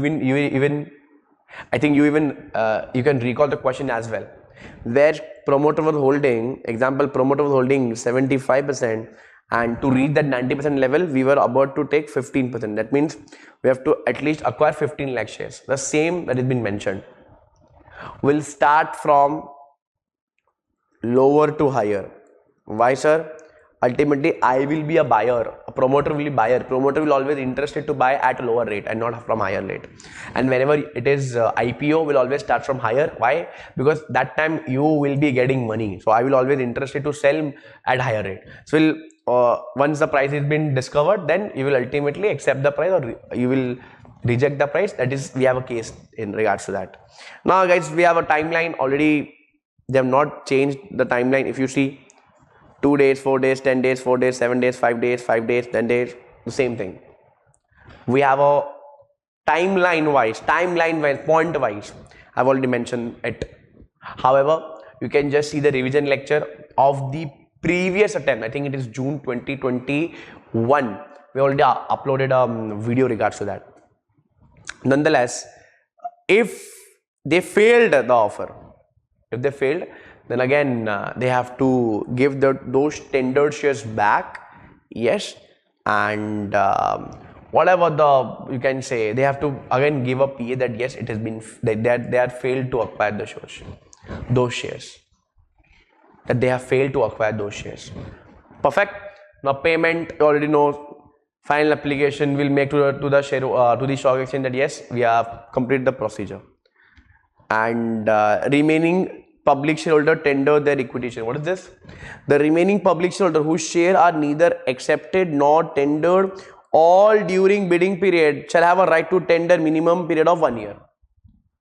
Guys, don't tell me that we have also discussed a question. There was a past year question we have discussed already. Yes, period of 1 year. There was a guy who felt sick and then he went to a company before 1 year. Go and see the folder. Already I have discussed this question. They still have power. This is again an important thing.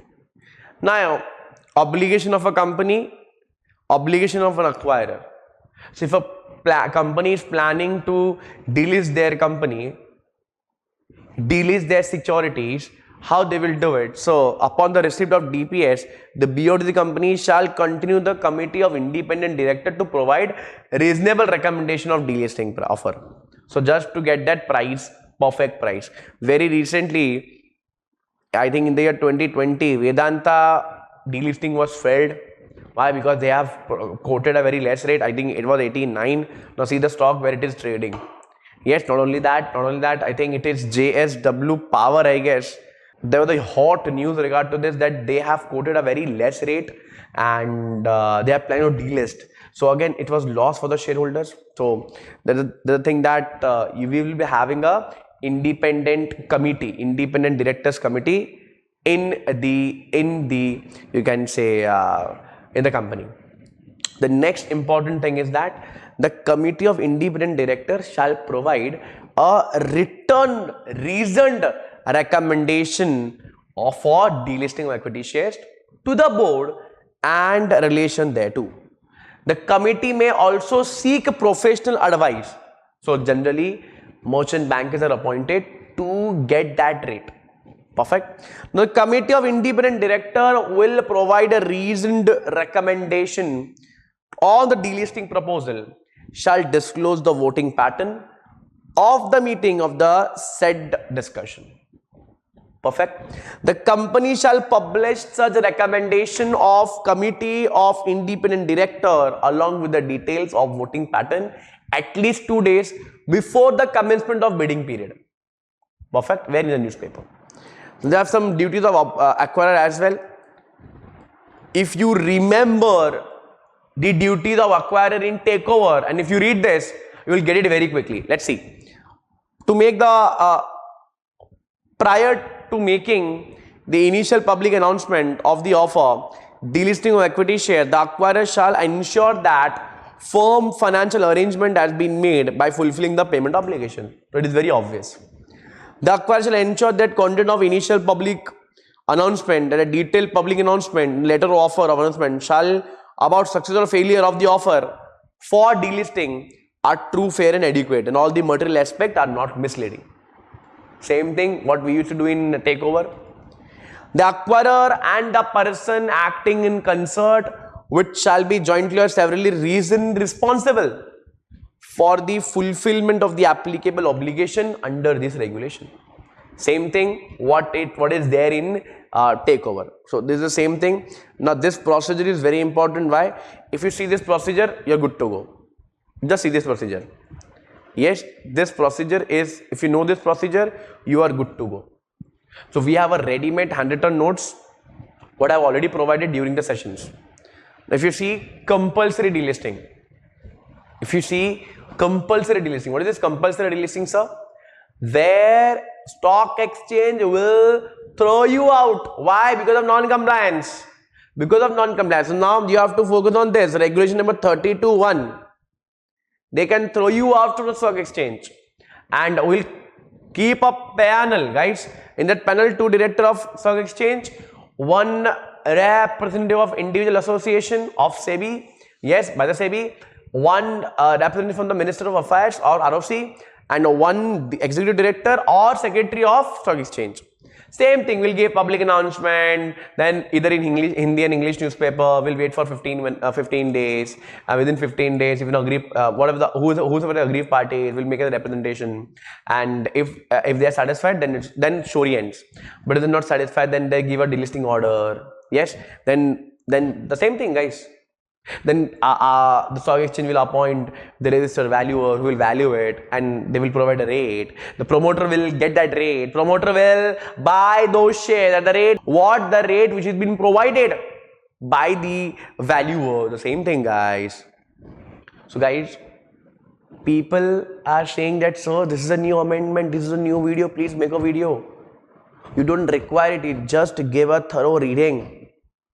Just give a thorough reading. If you have already know delisting, you just give a thorough reading. That's it. They have not changed anything. We'll appoint an independent valuer. He will fix the price. Yes, and once promoter will complete the delisting procedure and you will be banned for 10 years. We already completed this. Same thing, they have not changed it. But now this is important. We already have this concept in JKSC textbook and I have already marked it when we were reading it. Nonetheless, we'll do it on YouTube. Notice this. It says equity shares of company may delist from all stock exchange where they are listed without following the exit opportunity. Wow. But there are some things, some conditions that need to be satisfied. First, the company has a paid up capital not exceeding 10 crore but the net worth not exceeding 25 crore. So if you recall, this is the provision of SME. Yes.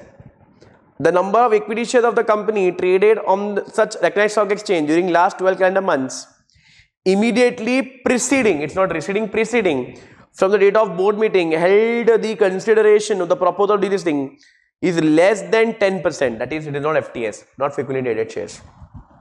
The company has not been suspected by any of the recognized stock exchange having nationwide trading terminal for any non-compliance. So guys, you are a small company, not FTS, and a good company. In such a case, even if you don't give the exit opportunity, you are good to go. Now it says what? We have a nice, you can say the ruling, you can say a nice ruling. So very quickly we'll see this. So guys, it says delisting of equity shares may be made if additional to fulfillment of the requirement of regulation number 10, that is approval of board, and regulation number 11, that is approval of shareholder, in the following conditions are fulfilled. First, acquirer appoints a manager to the offer, that is merchant banker, and decide the exit price after consultation. The exit price offered to the public shareholder shall not be less than floor price. Floor price, we already know this, regulation number 8. FTS, not FTS, already know this. Yes. The acquirer writes individually to all the shareholder of the company, informing them its intention to get the equity share delisted. The exit price together with the justification and seeking their consent for proposal of delisting. So we'll take a permission from all the stock exchange. So we'll take a permission from all the public shareholder.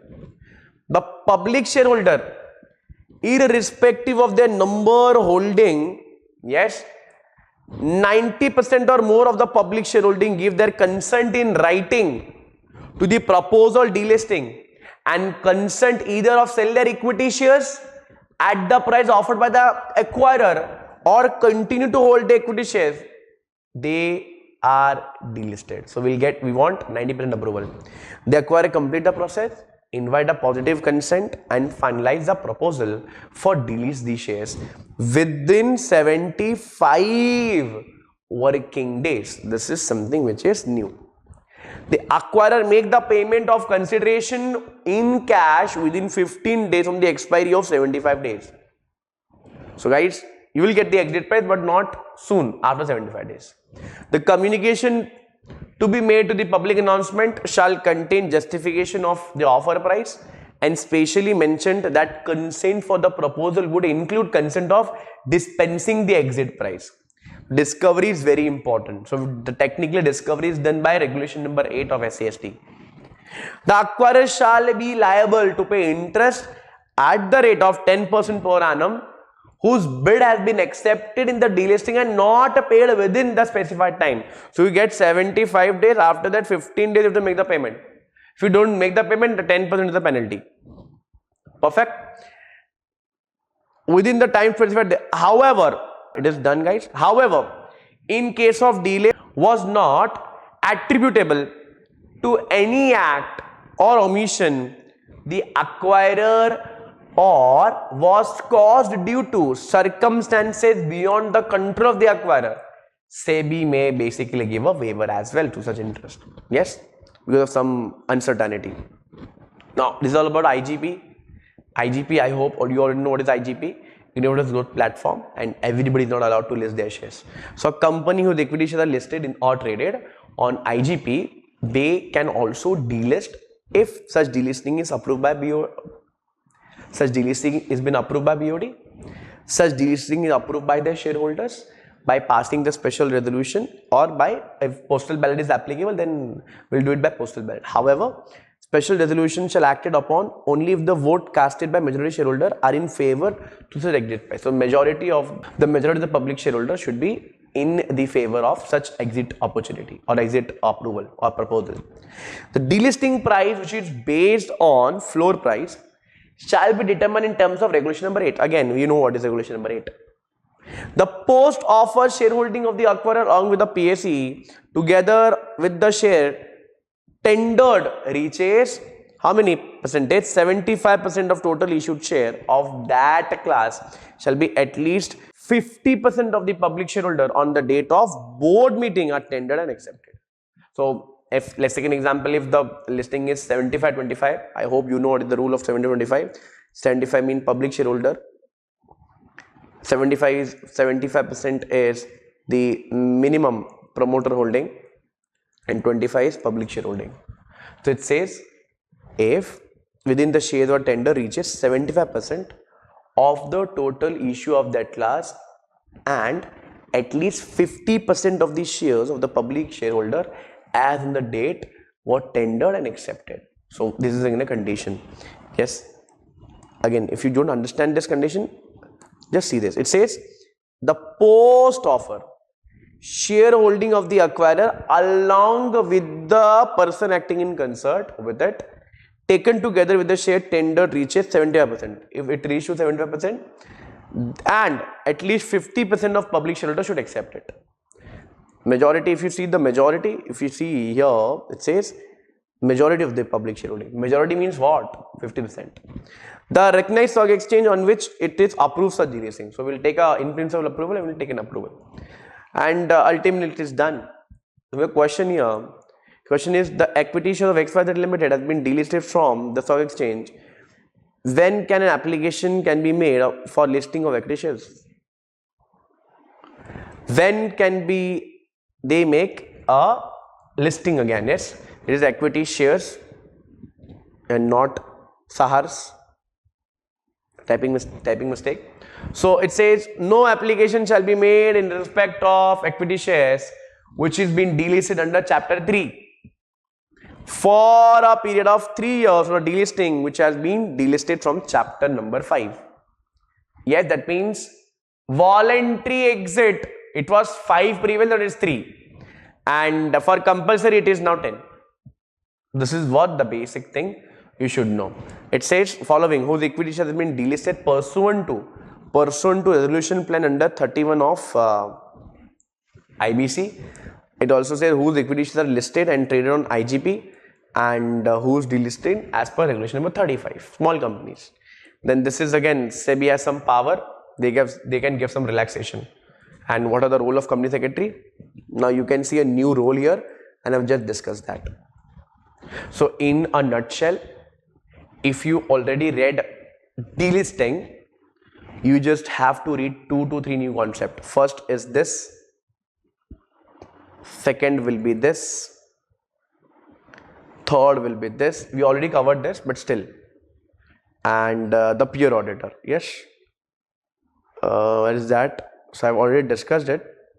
The concept remains the same. And this is the concept I'm talking about. Yes.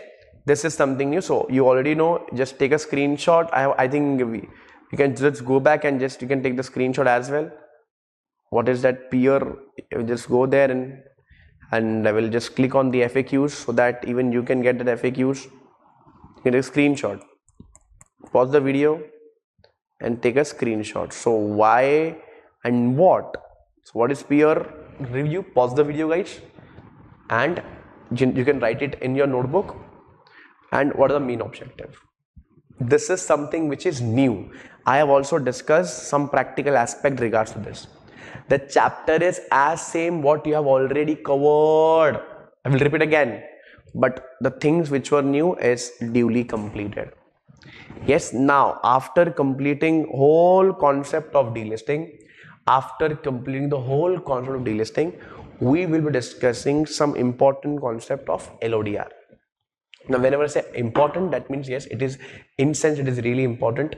Why? Because they have come up with some new regulation, and I believe it is a bit of important. So I'll just quickly brush up all the concept. You should know the basics. Basics are very important. If you don't understand basics, it will be a huge problem. So my sincere request is, the very first task is to complete LODR. You read LODR, you should know LODR in depth, and then you come and just see this video. Only then you will understand. So guys, if you see again this employer base, now they have been merged. So again, if you see, they have not changed it drastically. There's a very minor change. Minor means there are very small change because they have just clubbed it. Ultimately, provisions remains the same. Ultimately, provision remains the same. You don't waste any time by reading this. Yes, but still I will just say you just go through this.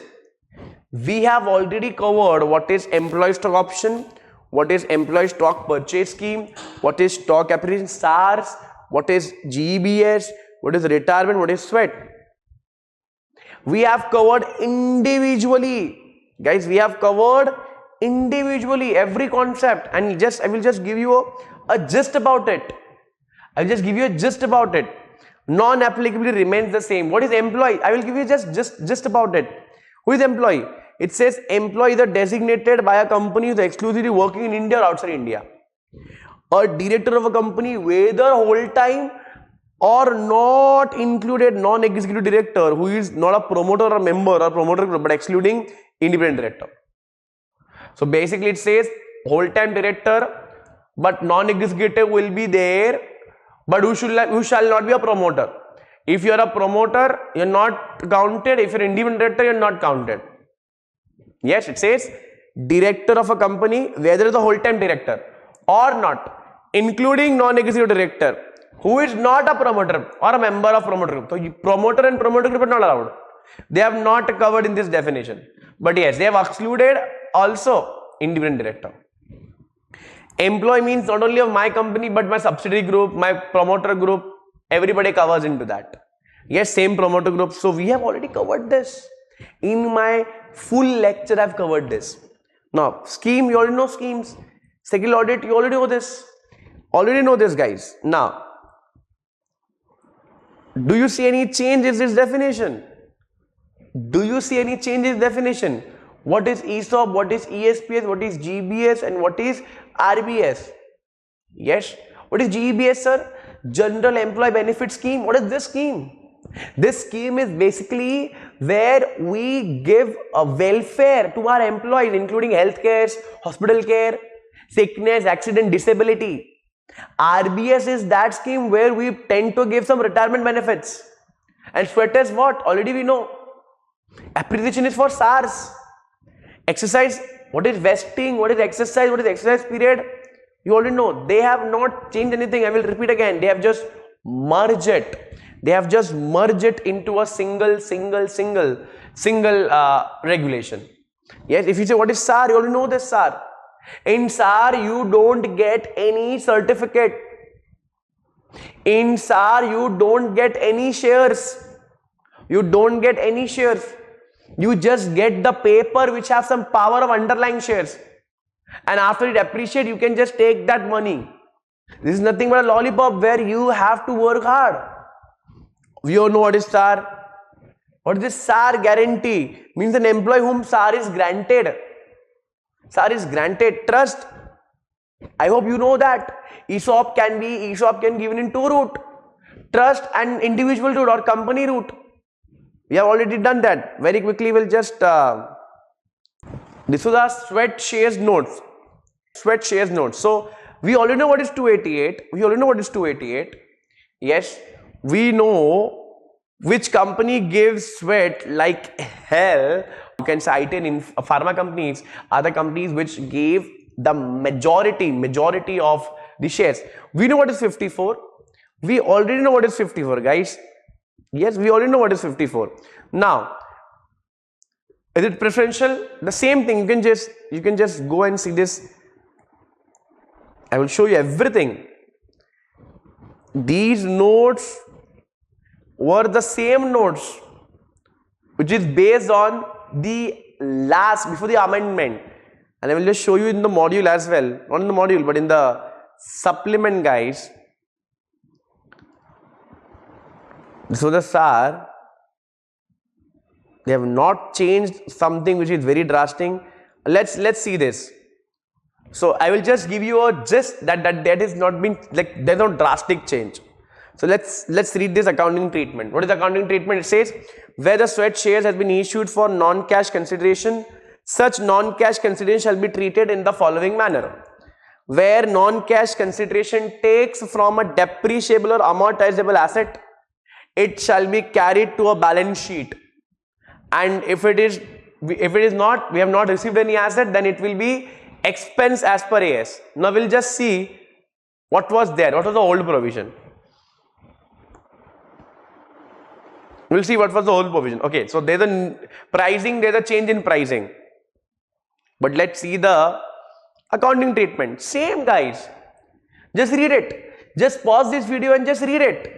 The same thing. The same thing. Perfect. Yes.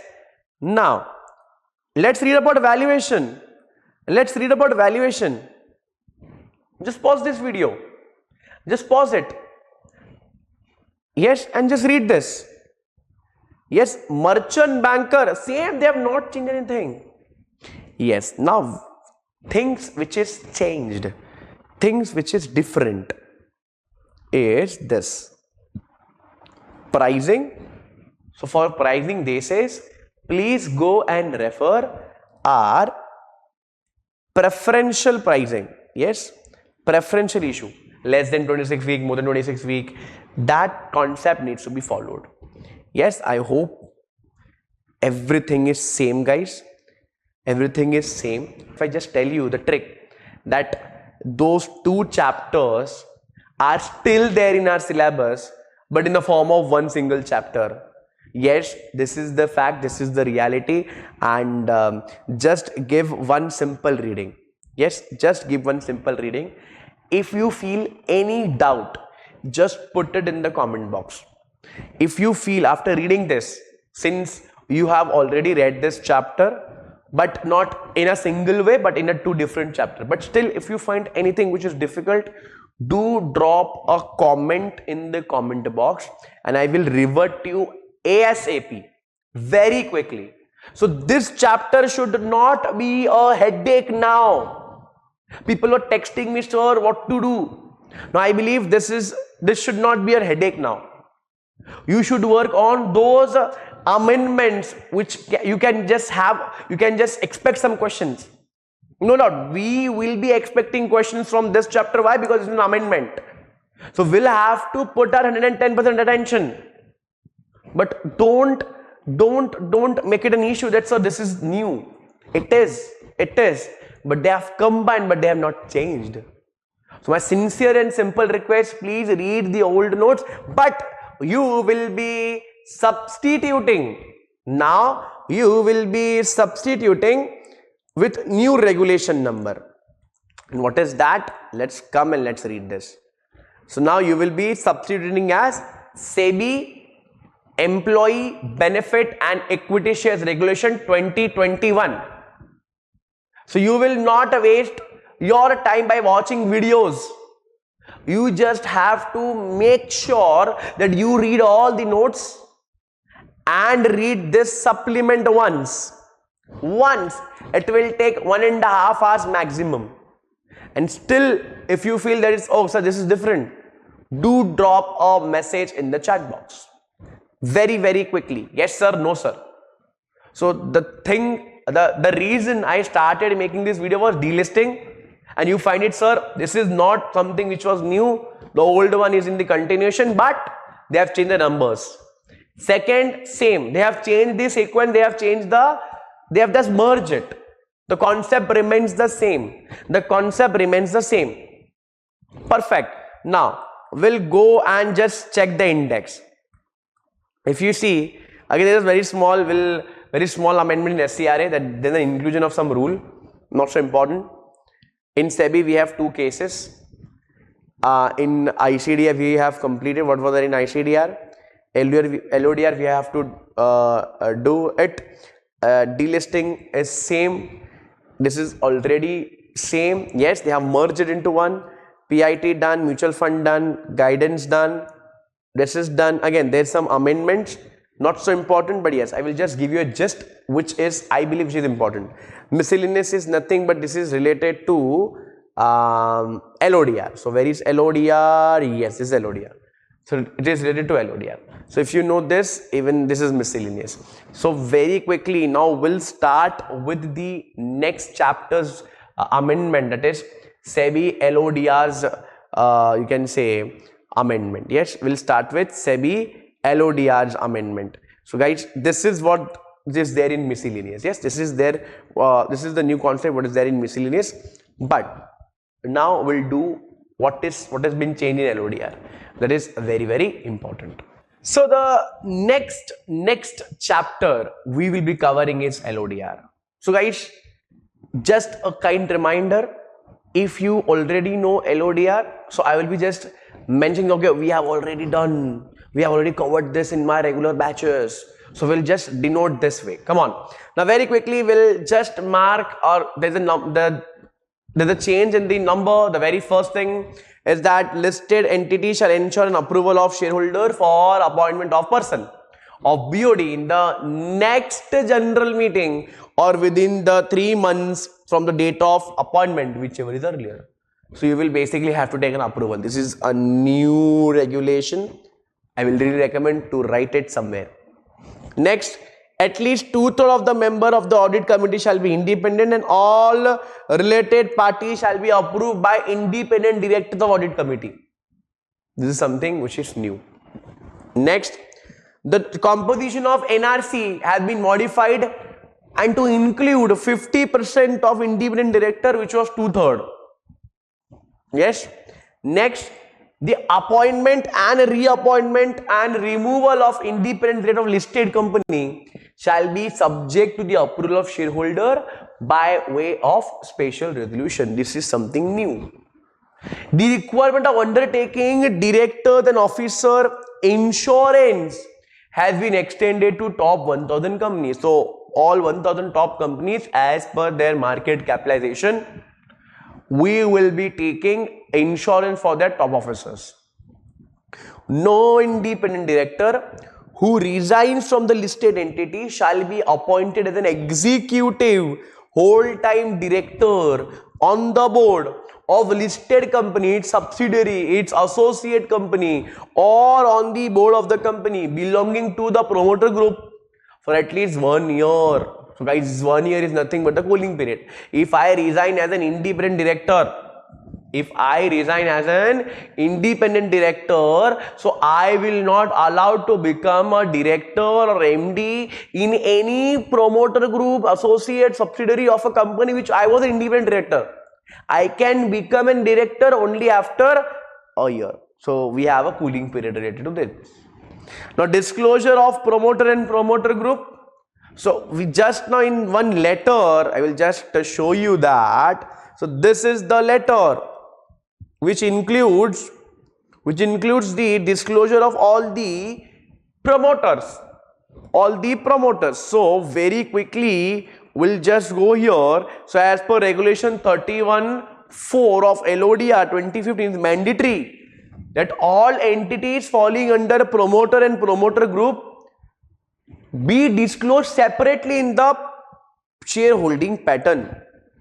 So whenever you go and check the website or whenever you go and check the annual report, you can see top 10 shareholders. So now there will be a division of promoter and promoter group.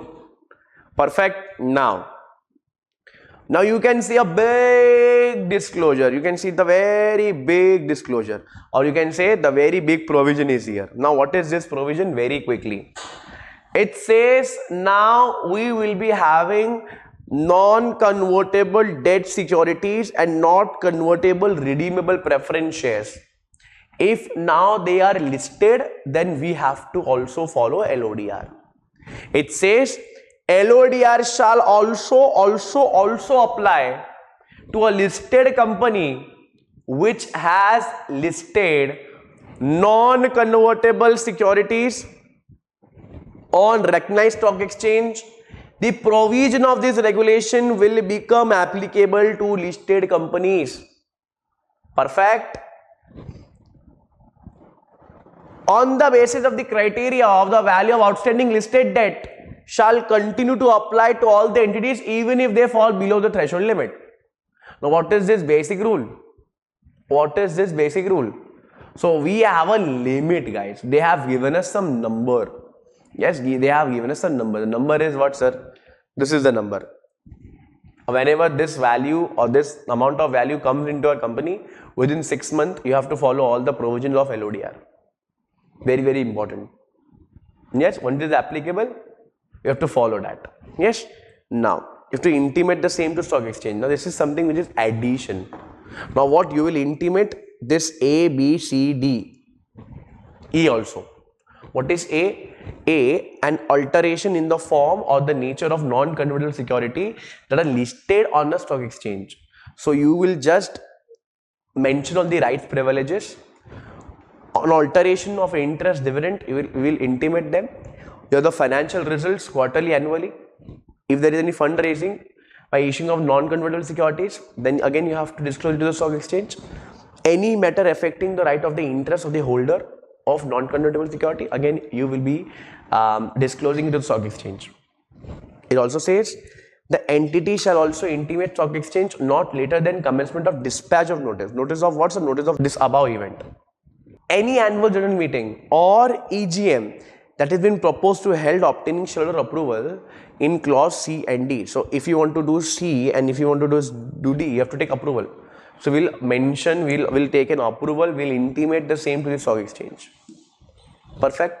Now it says any meeting of the holder of non-convertible security in proposed to E. What is E? So basically, if there is a change.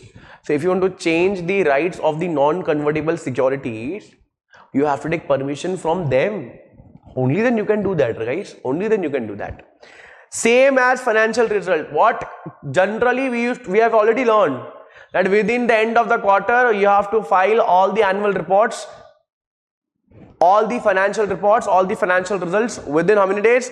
45 days from the end of the quarter. And not only that, you have to submit year to date. With that, at the end of the quarter, we will get 60 days. Yes, these documents, these financial results will be having a limited, they have to submit it with the review, a limited review report. What we used to do in normal cases as well. Perfect. So in the last annual report, in the last financial results, you will get 60 days. Not only that, it says provided that issuer who have been audited by CAG shall adopt the following 2 steps. So government companies audit is generally done by CAG. First level audit shall be carried out by the auditor appointed by the CAG, who shall audit the financial result. Yes, within 60 days from the end of financial year, and also within 9 months, within 9 months of the end of financial year, you have to do an audit by CAG. So there will be 2 steps whenever there is an audit by CAG. Now, very quickly we'll do some intimation and submission. Now, what is this intimation and submission? It says listed entity shall submit certificate to stock exchange within 1 day of interest, dividend, principal becoming due. 1 day. Yes, within 1 day. Now, again, we have included 6th amendment on November 9, 2021, and it basically on RPT, related party transaction. Now, I will go very slow. This is very important. This is very important. You can see this is 2 to 3 pages. This is very important. This 2 to 3 pages is very important. I will go very, very slow. This is very important. But before I start RPT, I will just quickly come here. That is the last chapter's amendment, which is basically on a very important, you can say, this miscellaneous is nothing but again on the non-convertible securities. So you can just have one reading, not that important. And in case of which is important is regards to this page number 47, this is nothing but co-investment portfolio manager, what we have just saw in AIF as well. So this is what you have to read, but very quickly we'll do this RPT. Now what is this? It says, come on, in the existing provision of 2IZB, it has been provided that any person or entity belonging to a promoter or promoter group of the listed and holding 20% or more shareholding in the listed entity shall be deemed to be related. This is what the existing provision is. Now there is an amendment, and this amendment is any person or entity forming a part of promoter or promoter group, or any person or the entity holding 20 or more. Yes. Now with the effect of April 2023, it will be 10, but it is not 20. In the listed company, directly, indirectly, or become BO, or you have some beneficiary interest. In such a case, you shall be deemed to be related party. Yes. So this is very important, very important, very important. They may ask you direct question on RPT. I will repeat again. They may ask you direct question or case-based question. Please write it. Write this in your notebook. Now we have a definition. We have a definition of RPT. It says a listed entity or any of its subsidiary on one hand and related party of listed company or any subsidiary on the other hand. It also includes listed company or any of its subsidiary on one hand and any other person or entity or any on the other hand, purpose and effect of which is to be benefit the related party of the listed entity. So guys, this is nothing but all the related person, but this will be applicable from 1st April 2023. So we still have time. Now, regardless whether the price is charged and a transaction if the party shall be construed to include single transaction or a group of transaction in the contract, provided that an issue of specified securities on preferential basis, yes, on the following action by the listed entity which are uniformly applied and offered to all shareholders, that is payment of dividend, even if we are giving it to the related party, it's fine. Subdivision, buyback, it's fine. Acceptance of deposit by banks and non-BFCs, even if they are related party, it will do. Uniformly applicable offered to all the shareholder public subject to disclosure of the same along with disclosure of related party every 6 months to the stock exchange in the following format specified by board. So you have to give one declaration. You have to give one additional declaration. So 23 is, which is very important. What is this? So in the existing provision, it is provided that transaction with related party shall be considered as material if transaction enter individually or taken together with the previous transaction in the financial year exceed 10% of total turnover of the listed entity as per the audited balance sheet. But with the amendment, it is provided that, now the amendment, shall considered material if transaction is entered individually or taken together with the previous transaction exceed 1000 crore or 10% of annual consolidated turnover. So they have added this 1000 crore. Perfect. Now, the word party transaction and subsequent material shall be inserted and the word of symbol audit committee shall be substituted with the word of symbol of audit committee. The simple thing is that there is an interchange of word. Yes. So if there is any material change, you will have to take the approval of audit committee. Yes. Now what is the amendment? It says subsequent material or modification in the related party will take a prior approval of audit committee. This goes without saying, guys. Now, if you see 23(2), after the existing provision, following shall be inserted. Now, what is this? You have to. There are some conditions. You can see this. There are some conditions. Now, what are these conditions? Come on. Very first condition is that the audit committee of the listed company shall define what is material modification. Perfect, and they have to disclose it in the policy paper. The related party transaction to which The subsidiary of a listed entity is a party, but listed entity is not a party. So one is listed and is not listed. Shall require a prior approval of the audit committee of the listed entity if the value of the transaction, whether entered individually or taken together, cross that 10% value. Yes, but with the effect of 1st April 2023, this amount we will be considering it what? A related party of which subsidiary of a listed entity is a party, but the listed entity is not a party, shall require a prior approval of audit committee of the listed entity if the value of such transaction, whether entered individually or taken together with the previous transaction, shall exceed how many percent? 10% of the annual standalone consolidated. This is the basic difference. Yes, but this is something which is very new. It shall be applicable next year, from next year. The prior approval audit committee of, now it is consolidated turnover. Now in the next year onwards, it shall be standalone turnover. Yes, we take approval from audit committee. Prior approval of audit committee of the listed entity shall not be required. Not be required for the related transaction in which listed subsidiary is a party but the listed entity is not party, if regulation number 23(2) and regulation 15 of this regulation is applicable to the listed subsidiary. So guys, if that subsidiary is a listed company, they will ultimately disclose it. They will take an approval from the, or they can basically take approval from their own audit committee. It says, for the related party transaction of unlisted subsidiary of a listed subsidiary, yes, referred in explanation D above, the prior approval audit committee of listed company shall suffice. If you take approval of your audit committee, it will be good to go. Yes, now this is the old thing. Now there is an amendment. It is clarified that prior approval of shareholder shall be required to enter any material related party transaction. Perfect.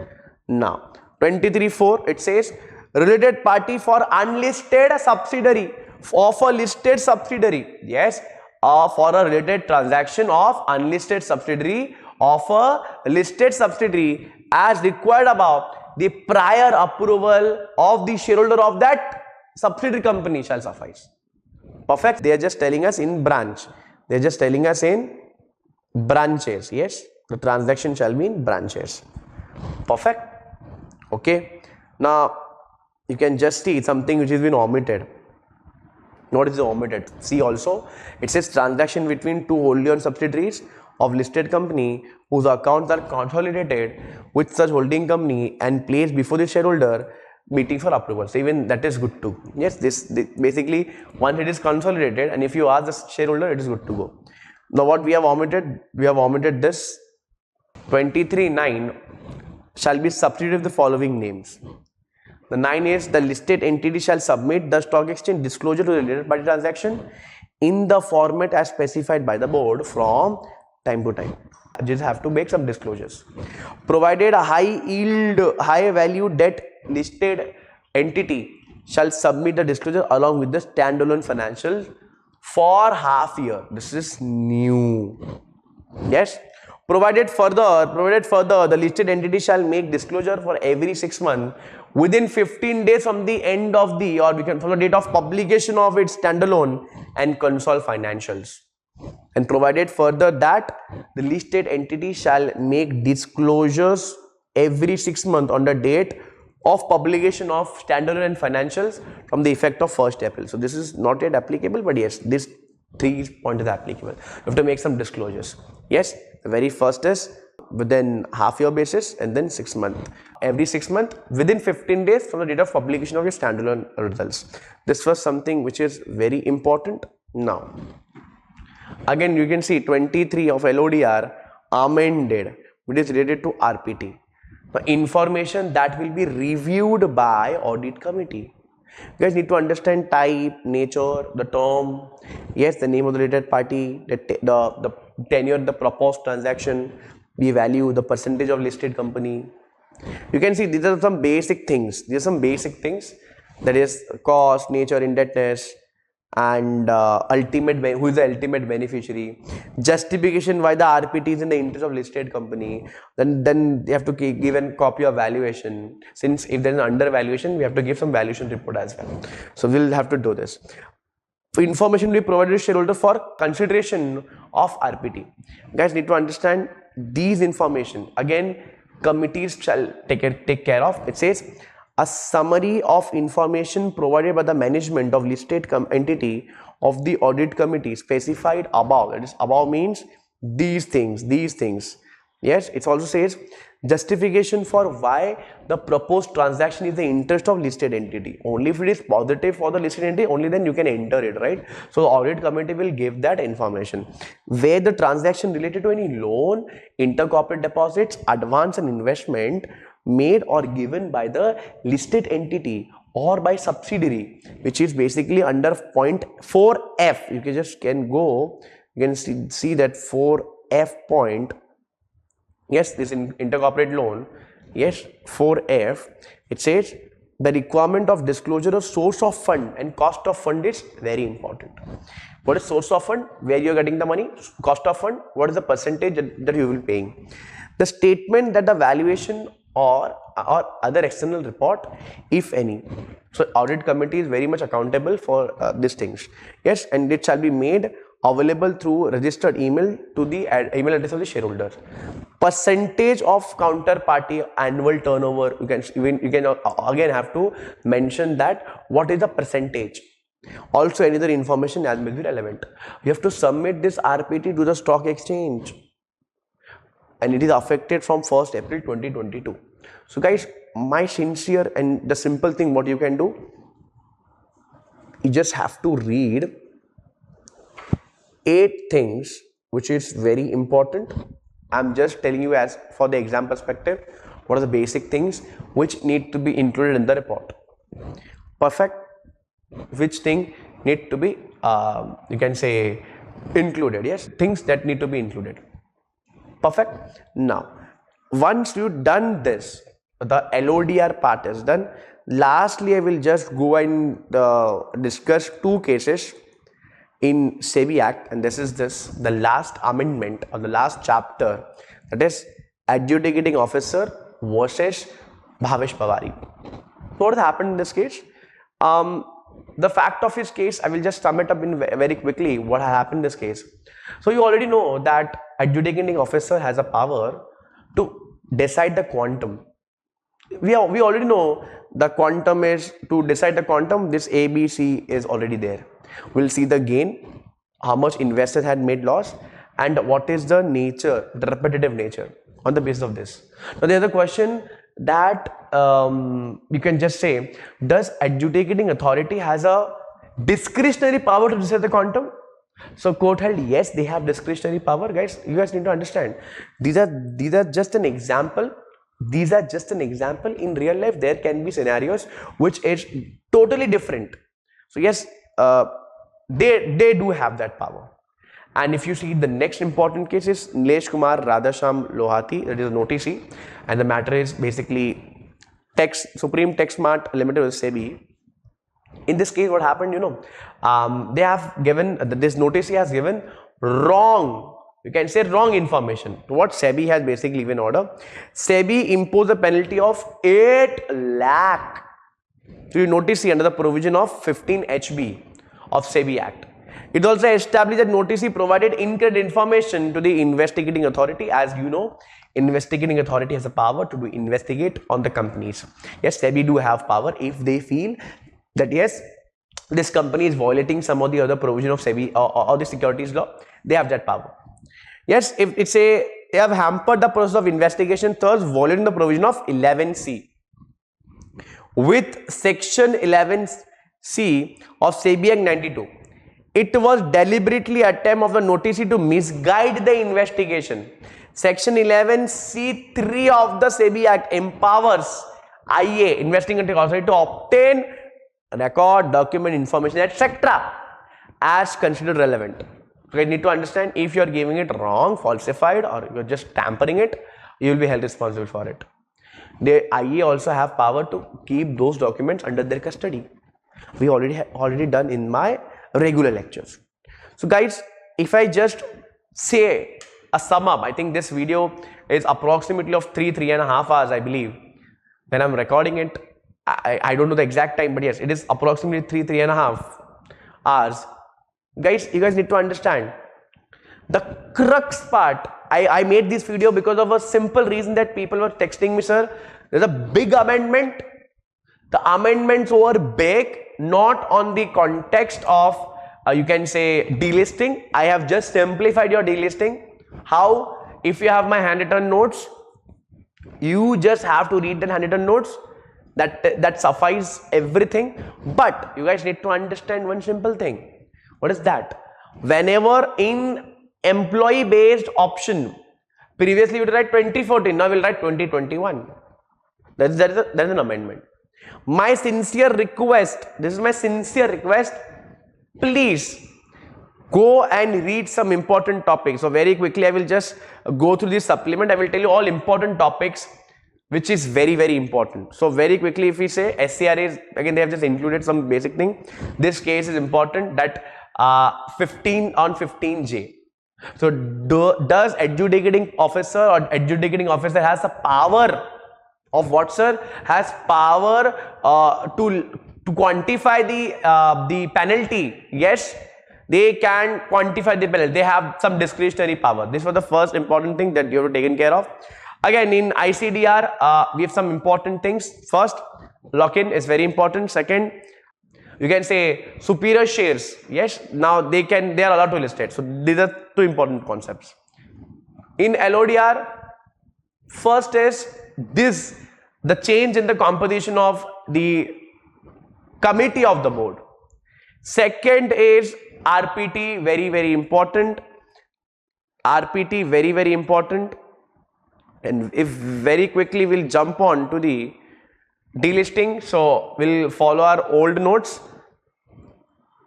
We'll read this, guys. Please do read this. You read my old note first. Old notes mean the handwritten one, which I have already given in the classroom, and then just read this. You will automatically feel, okay, we have already covered this, all this diagram, all this table. Yes. Now, important, we can expect at least 1 or 2 questions. Now, very quickly, if we see insider trading, so informant, and this case is very important. So I've covered everything in depth. And if you see mutual funds, in mutual fund, if you just discuss, which is very important, I do believe that you guys need to understand that appointment of that new officer, if you remember, silver extend traded fund, important. Yes, this is one of the important amendment what I can see. Again, there is no such important thing. If we just very quickly go and this capital market, yes, this is accredited investor is very, very important. And in case of market intermediary, if you go and see, this is an important definition, that is co-investment manager. So what is this co-investment portfolio manager? It says provide service only to the investor of category 1 and category 2 of AIF. Since we have just did AIF in the last chapter, that is in 15th chapter, they just help them. Yes, it makes investment only in the unlisted security of investee company. Investee company means with investing of such category 1 and category 2 AIF.